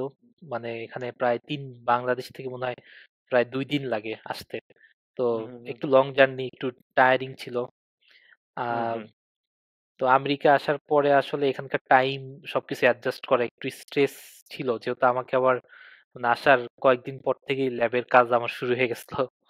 তো হুম, হুম, এবং একটু স্ট্রেসফুল ছিল, বাট আস্তে আস্তে এই জিনিসটা মানায় নিচ্ছি। এখানে আমার একটা জিনিস সবচেয়ে ভালো লাগছে, যেটা আমি আসলে একটু বলি বুয়েটের। আমি তো বলছি যে বুয়েটে আমি ফ্রাস্ট্রেটেড ছিলাম, কিন্তু আমার হুম, হুম, সবচেয়ে ভালো জিনিস ছিল বুয়েটে আমার অনেক ভালো ফ্রেন্ড পাইছি। তারা খুবই হুম, হুম, হেল্পফুল ছিল। বুয়েটের লাইফে আমি বলবো যে যদি আমি এরকম ভালো ফ্রেন্ড না পাইতাম তাহলে বুয়েটের বলা যায় না যে হয়তো ড্রপই করে দিতাম একটা সময়, এরকম হইতো। কিন্তু আসলে বুয়েটটা মানে কন্টিনিউ করতে পারছি কারণ জানি যে এখানে অনেক ভালো ফ্রেন্ড আছে আমার। তো ফ্রেন্ড থাকাটা আমি বলবো খুবই ইম্পর্টেন্ট বুয়েটে। যারা আছে তাদের জন্য আমি বলবো যে সবসময় অনেক ফ্রেন্ড সবাই মানে সবার সাথে বিভিন্ন ফাংশনে জয়েন করা উচিত। এতে ফ্রেন্ড অনেক তৈরি হয়। বিভিন্ন ইয়াতে বা বিভিন্ন জায়গায় ঘুরতে যায় সবাই, এগুলো তো যাওয়া উচিত। এতে অনেক হুম, ভালো হুম, ফ্রেন্ড তৈরি হয়। এবং সেই ফ্রেন্ডদেরই মধ্যে আমি তো আমার এক খুব ক্লোজ ফ্রেন্ডকে এখানেই পাইছি। সে আমার ল্যাবেই, সো এটা খুবই ভালো হয়েছে, আমি খুবই লাকি। তো যার ফলে এখানে আসার পর আমার মনে হচ্ছে যে আমি বুয়েটের কোনো হলে আসলাম। এবং এখানে অনেক বাংলাদেশি সিনিয়র ভাই আছে, তাদের বাসায় আমরা শনিবার করে হচ্ছে ইয়াতে যাই, প্রায় প্রায় হচ্ছে আমরা এখানে একটু পটলাক পার্টি করা হয়, মানে সবাই হুম, নিজেদের হুম। মতো রান্না করে নিয়ে একসাথে খাওয়া হয়। তো আবার মুভি দেখা হয়, তারপর এরকম বেশ মজার একটা টাইম পাস করা হয়।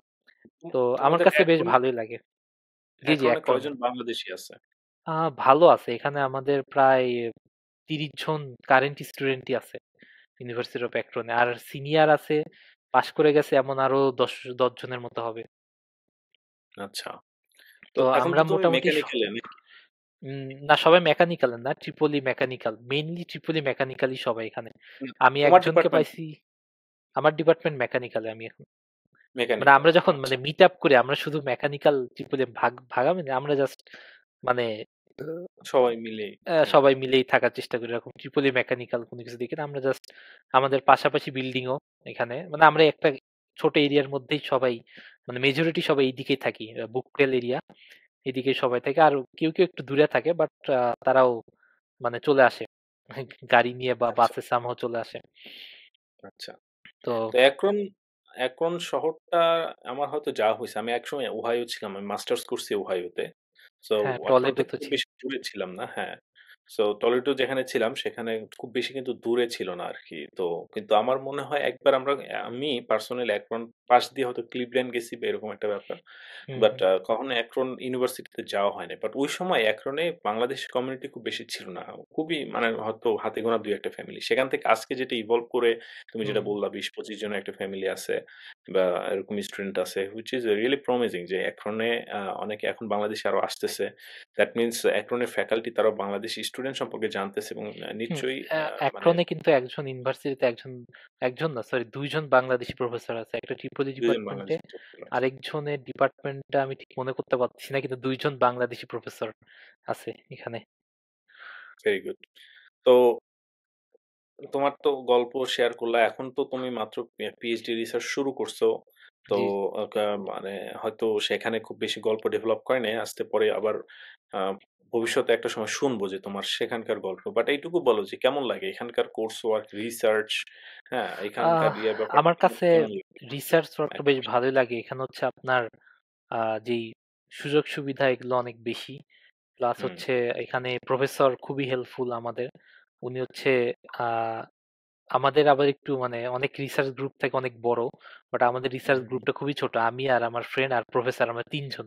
তো প্রফেসরের হুম। সাথে আমরা যখন কাজ করি তখন মনে হয় প্রফেসর আসলে প্রফেসর না, আমাদের মানে সিনিয়র, একটু মানে সিনিয়র থাকে না, ল্যাব সিনিয়র, মানে হুম, উনি হচ্ছে হুম, আমাদের সাথে মিশে যায়।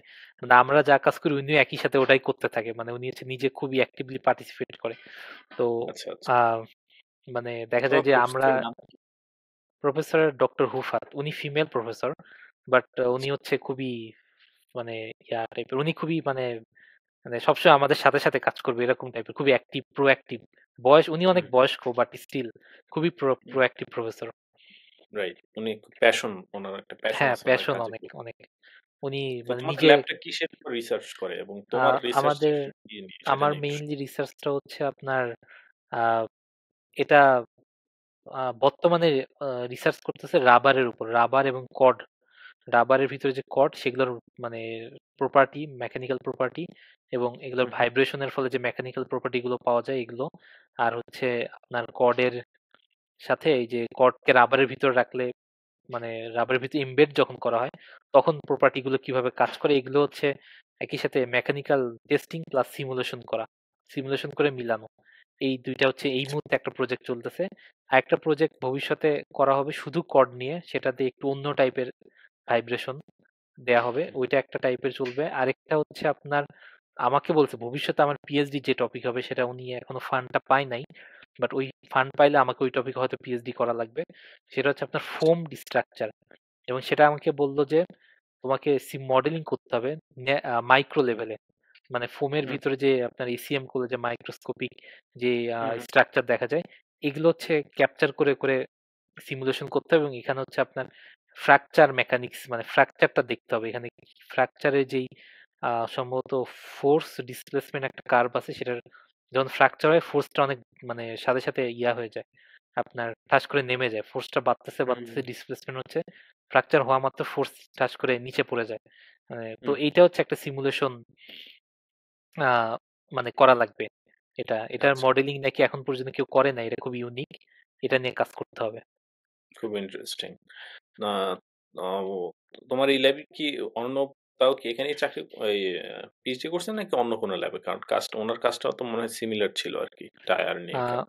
প্রফেসর আ সেম প্রফেসর ছিল অর্ণব মানে অর্ণব উনার নাম কি? অন্য ওই 0 10 ব্যাচের অর্ণব ভাই। আহ, উনি কি অর্ণব ইউনিভার্সিটি অফ বণিক। অ্যাক্রনে ছিলেন? হ্যাঁ, তো অনেক আগে ছিলেন। হয়তো তোমরা আচ্ছা পাও নাই। আচ্ছা। আচ্ছা, তোমরা হয়তো এটা চিনো না আমি ঠিক আরকি। বলতে পারতেছি না। হ্যাঁ, হ্যাঁ। তাইলে তো অর্ণব বণিক যদি ভাই আমাদের সময় আমি বললাম যে অল্প হ্যাঁ। কয়েকজন ছিলেন। আ আচ্ছা তার মধ্যে অর্ণব বণিক দা ছিলেন। উনি এখনো তখন পিএইচডি করতেন আরকি at that time. তো আচ্ছা। এখন হয়তো উনি অন্য কোথাও চলে গেছেন। অন্য একটা স্টেটে আছেন, জব-টব করেন। হুম, এনিওয়ে। তো এর বেশি খুব একটা ছিলেন না। আর হ্যাঁ, তাও তো অনেক আগের কথা। তখন যে আচ্ছা 18-19 এর কথা আরকি ওই সময়কার কথা 18, 19, 20 তো আম হয়তো তখন যারা ছিল তাদেরকে তুমি পাও নাই। এনিওয়ে হ্যাঁ, তো এখন যারা নতুন আ আসবে বা যারা আসতে চায় তাদের উদ্দেশ্যে তোমার কি বলা থাকবে? আ 2 আচ্ছা। সেন্টস। একটা জিনিস যেটা বুঝলাম যে হ্যাঁ, বলো, বলো। হ্যাঁ, আমি জাস্ট বলতে চাচ্ছি যে যারা নতুন আসবে তাদেরকে আমি বলবো অ্যাক্রন আসলে মানে ওভারঅলি সোফার আমার কাছে ভালোই লাগছে। এখানে হুম, বাংলাদেশি হুম, কমিউনিটি বেশ ভালো। বাংলাদেশি হুম, জিনিসপাতি অনেক কিছুই পাওয়া যায়, কিন্তু যদি না পাওয়া যায় আমরা হচ্ছে একটু দূরে ক্লিভল্যান্ডে চলে যাই। ক্লিভল্যান্ডে হুম, বাংলা বাজার নামে একটা দোকান আছে, ওখানে একদম বাংলাদেশি ইম্পোর্টেড আপনার ইলিশ মাছ থেকে শুরু করে মুরগি টুরগি একদম ফুল বাংলাদেশি জিনিস আপনি বাজার করে আনতে পারবেন। সো ওটা একটা সুবিধা। আর এখানে এলাকার মধ্যেও ইন্ডিয়ান দোকানগুলোতে বাংলাদেশি বা আমাদের কাছাকাছি প্রয়োজনীয় জিনিসপাতি পাওয়া যায়। ইউনিভার্সিটির এক ধরনের সুবিধা হচ্ছে এখানে একটা কাপবোর্ড আছে। কাপবোর্ডে হচ্ছে আপনার অনেক ফ্রি খাবার, স্ন্যাক্স অনেক কিছু পাওয়া যায়। তার বিভিন্ন প্রয়োজনীয় সামগ্রীও পাওয়া যায়। তো এটা সব ইউনিভার্সিটিতে থাকে না।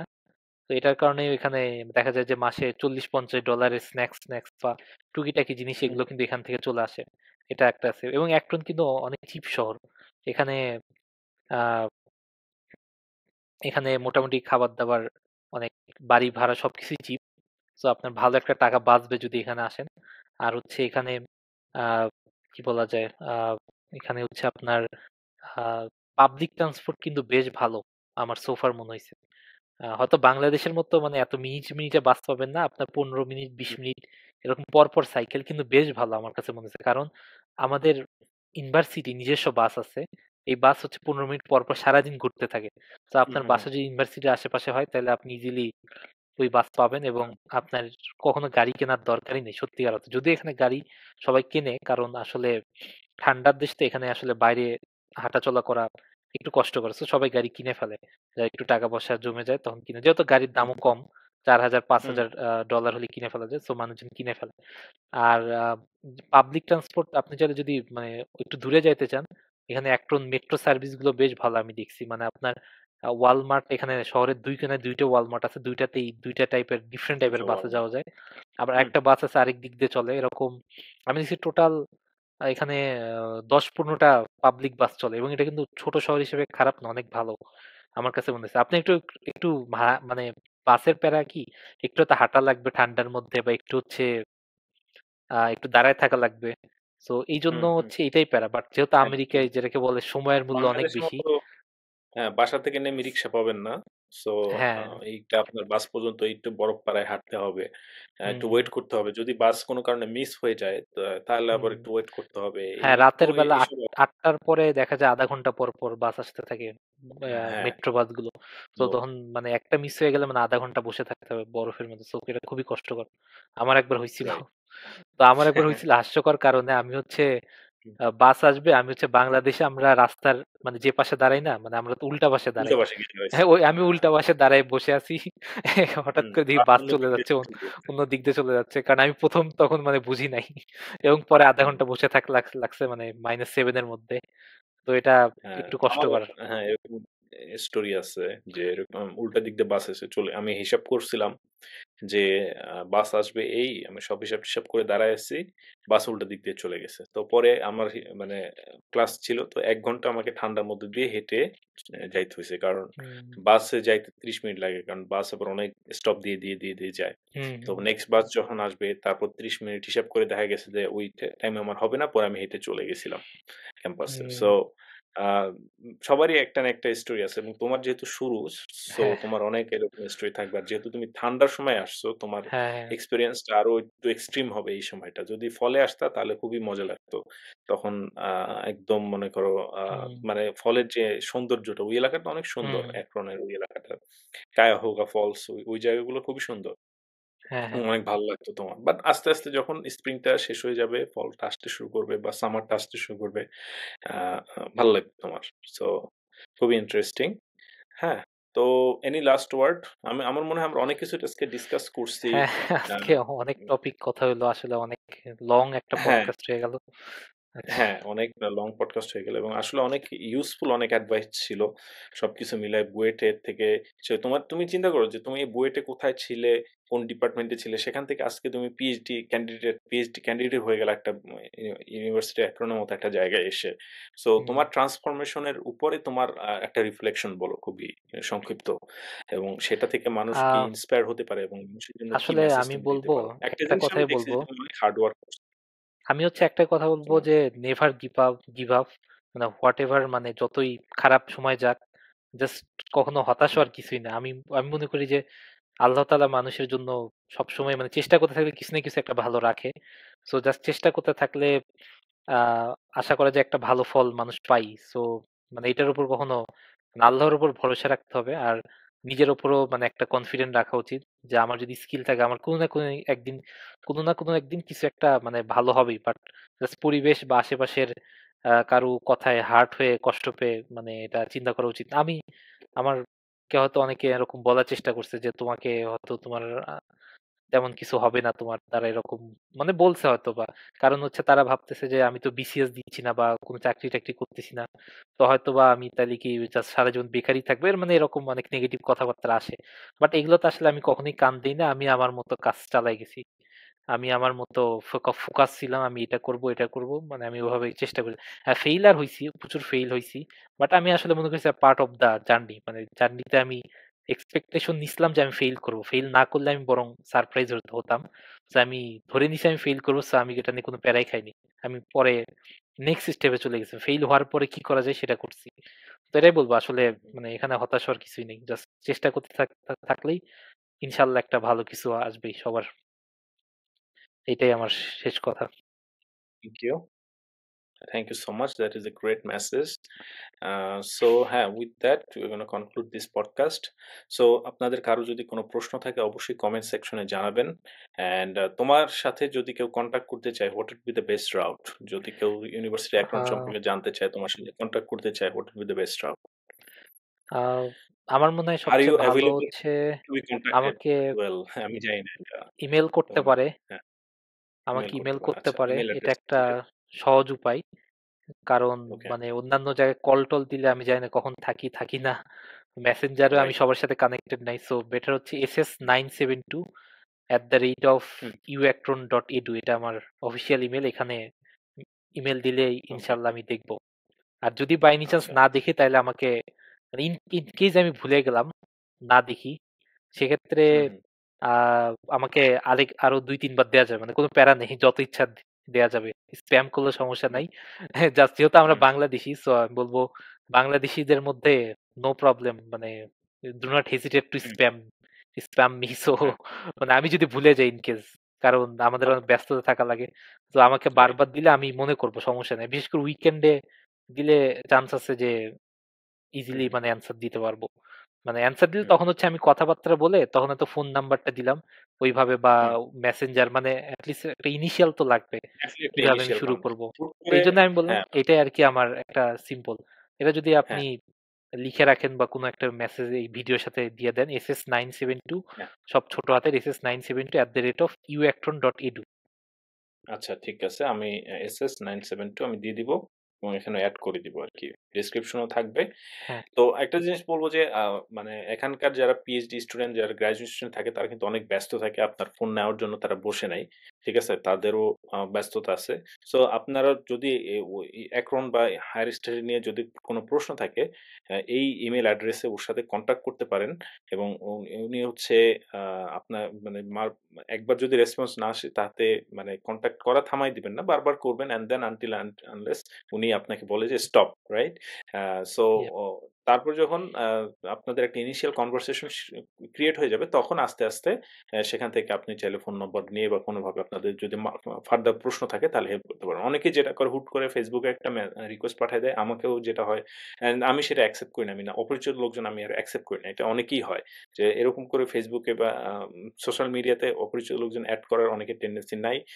সো বেটার আপনারা ইমেইল অ্যাড্রেস বা এরকম যদি থাকে, যদি সেই পারসন আ ইন্টারেস্টেড থাকে যে কনট্যাক্টেড হওয়ার জন্য, তাহলেই আপনি তাকে কনট্যাক্ট করবেন উইথ কনসেন্ট। আদারওয়াইজ শুধু, শুধু মানুষকে প্যারা দিবেন না। হ্যাঁ? এখানে সিফাত খুবই মানে ভলান্টিয়ার করতেছে এই জিনিসটার জন্য। Most of the people will volunteer unless they are super busy, right? People have something deadlines and everything. So আপনারা ওকে অবশ্যই রিচ আউট করতে পারেন। বাট অবশ্যই ও যেভাবে প্রেফার করে সেভাবেই রিচ আউট করবেন। তো হ্যাঁ, তো আজকে এ পর্যন্তই থাকলো। ইনশাআল্লাহ সিফাত থ্যাংক ইউ সো মাচ। তোমার সাথে আবার কথা থ্যাংক ইউ হবে। ভাই। অ্যান্ড নতুন করে আবার শিখবো, জানবো তোমার রিসার্চ সম্পর্কে। তোমার যে এক্সাইটিং যে রিসার্চ যেটা করতেছো ইনশাআল্লাহ ইন এ ফিউ ইয়ার্স আমরা সেটা জি, জি সম্পর্কে আরো অবশ্যই জানবো। ভাই। অবশ্যই আমি মানে আশা করি নেক্সট টাইম আরেকবার আপনার সেশনে আসবো। আরো গল্পসল্প হবে। নতুন আমেরিকান ইনশাআল্লাহ। কিছু দারুণ এক্সপেরিয়েন্স কি আসে হ্যাঁ, সেগুলো তো আসবে। আমি সেগুলোও একটা শেয়ার করব। এক্সপেরিয়েন্স এখানে করছি। আমি হচ্ছে হ্যাঁ, পার্সেল অর্ডার দিছিলাম। অর্ডার খুলে দেখি হ্যাঁ, হ্যাঁ। কিচ্ছু নাই ভিতরে। আহ তো এখন এটা কি যে হইছে, হ্যাঁ, চুরি হইছে না কিভাবে হইছে আমি কিছু জানি না। মানে আমি হ্যাঁ, অবশ্য অর্ডার নেয়ার একটু ০.৫ ঘন্টা লেট করেছি। এখন বাই এনি চান্স মাঝখানে কেউ নিয়ে কি খুলে আবার মানে টেপ নিয়ে মারে রেখে চলে দিছে। গেছে। আমার আবার এই নেইবারহুড একটু ব্লাক নেইবারহুড। সো আমি আ জানি না যে কিছু হয় হ্যাঁ, কিনা। সাবধান থাকা ভালো। কারণ হ্যাঁ, এখানেও মানে আমেরিকা হলেও এখানেও ক্রাইম কিছু না কিছু হয়। হুম, পেটি ক্রাইম তো হয়ই। প্যাকেজ চুরি হয়ে যায় ইজিলি। হুম। সো তুমি ক্লেম করতে পারবা আমার মনে হয়। হ্যাঁ, না আমি ইনস্ট্যান্ট হচ্ছে ওই যাদের অর্ডার মানে Amazon এ কল দিছি, ওরা হুম, হচ্ছে হুম। আমাকে মানে ইনস্ট্যান্ট হচ্ছে রিফান্ড করে দিছে। এটা একটা সবচেয়ে ভালো ব্যাপার। হ্যাঁ, আমারও হয়তো বাংলাদেশ হলে আমাকে সিসিটিভি ক্যামেরা দেখাইতে হইতো। কে চুরি হ্যাঁ। করছে ওরা পুলিশের জিডি-টিডি করে অনেক বহুত কাহিনী ঝামেলা করে করা তারপর হয়তো আমারে রিফান্ড করতে পারত। বাট এখানে আমারে জাস্ট শুনছে ওকে তোমার ইয়া নাই, হ্যাঁ, okay we are going to refund right now. হ্যাঁ, আমাকে মানে ইনস্ট্যান্ট রিফান্ড করে দিছে। এবং আমি পরে অবশ্য আর পুলিশের মধ্যে যাই নাই। কারণ দরকার নেই। ভাবলাম যে হ্যাঁ, এটা যেহেতু ইয়ে করার মানে ঝামেলা তো আর হ্যাঁ, করি আনলেস নাই। এটা যদি এক্সপেনসিভ আইটেম না হয় তাহলে অতটা ঝামেলার দরকার হুম। নাই। আ খুব এক্সপেনসিভ $১-২,০০০ আইটেম হইলে তখন তুমি না, এরকম পুলিশে কিছু না। এটা ওই $৩০ এর মধ্যে ছিল। হ্যাঁ, তাহলে আমি ওইটা একটা স্পিকার অর্ডার দিছিলাম বাট এটা সামহাউ চুরি আচ্ছা, হয়ে গেছে। আচ্ছা।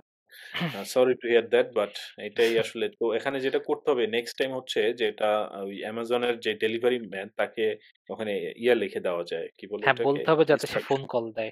এরকম হ্যাঁ, সে আরকি। ফোন কল দেয় আমি অ্যান্ড হচ্ছে দেন ওই ইয়াদের সাথে কথা বলছিলাম। তখন ওরা বলছিল আরেক আরকি ফোন কলের ব্যাপারটা। হ্যাঁ, আরেকটা জিনিস যেটা করতে পারো, যারা দর্শক তারাও শুনতে পারেন যে Amazon এর কিছু ডেজিগনেটেড ডেলিভারি সেন্টার আছে। তো তুমি হ্যাঁ, চাইলে হ্যাঁ, হ্যাঁ। সেইখানে তুমি জাস্ট ডেলিভারড হবে, তুমি গিয়ে পিক আপ করে নিয়ে আসবে। লক বক্স আছে হুম, টাইপের। তো লক হুম, বক্সে গিয়েও কিন্তু পিক আপ করা যায়। সো দ্যাট ইস হুম, যদি আপনি এমন একটা জায়গায় থাকেন যেখান থেকে চুরি হয়, ওর যেটা বলল, তাহলে আপনি সেরকম লক বক্স বা এক্সপেনসিভ যদি আইটেম হয়, ল্যাপটপ বা আইপ্যাড যদি অর্ডার হুম, দেন এরকম কিছু, তাহলে অবশ্যই ওরকম জায়গায় আপনারা ডেলিভার করবেন, নিজেরা পিক আপ করবেন। রিস্ক নেওয়ার দরকার নাই। তো এনিওয়ে, হ্যাঁ, ঠিক আছে তাহলে ইনশাআল্লাহ আরেকদিন কথা হবে। তো জি আজ এই ভাই। পর্যন্তই। ঠিক আছে, আসসালামু আলাইকুম। আবার দেখা হবে ইনশাআল্লাহ। আর হ্যাঁ, আপনার সাথে আমার কনট্যাক্ট থাকবে। সমস্যা নেই। যেকোনো ঝামেলা-টামেলা আপনার সাথে তো আছি। এনিটাইম, মানে ঠিক এনিটাইম। আছে।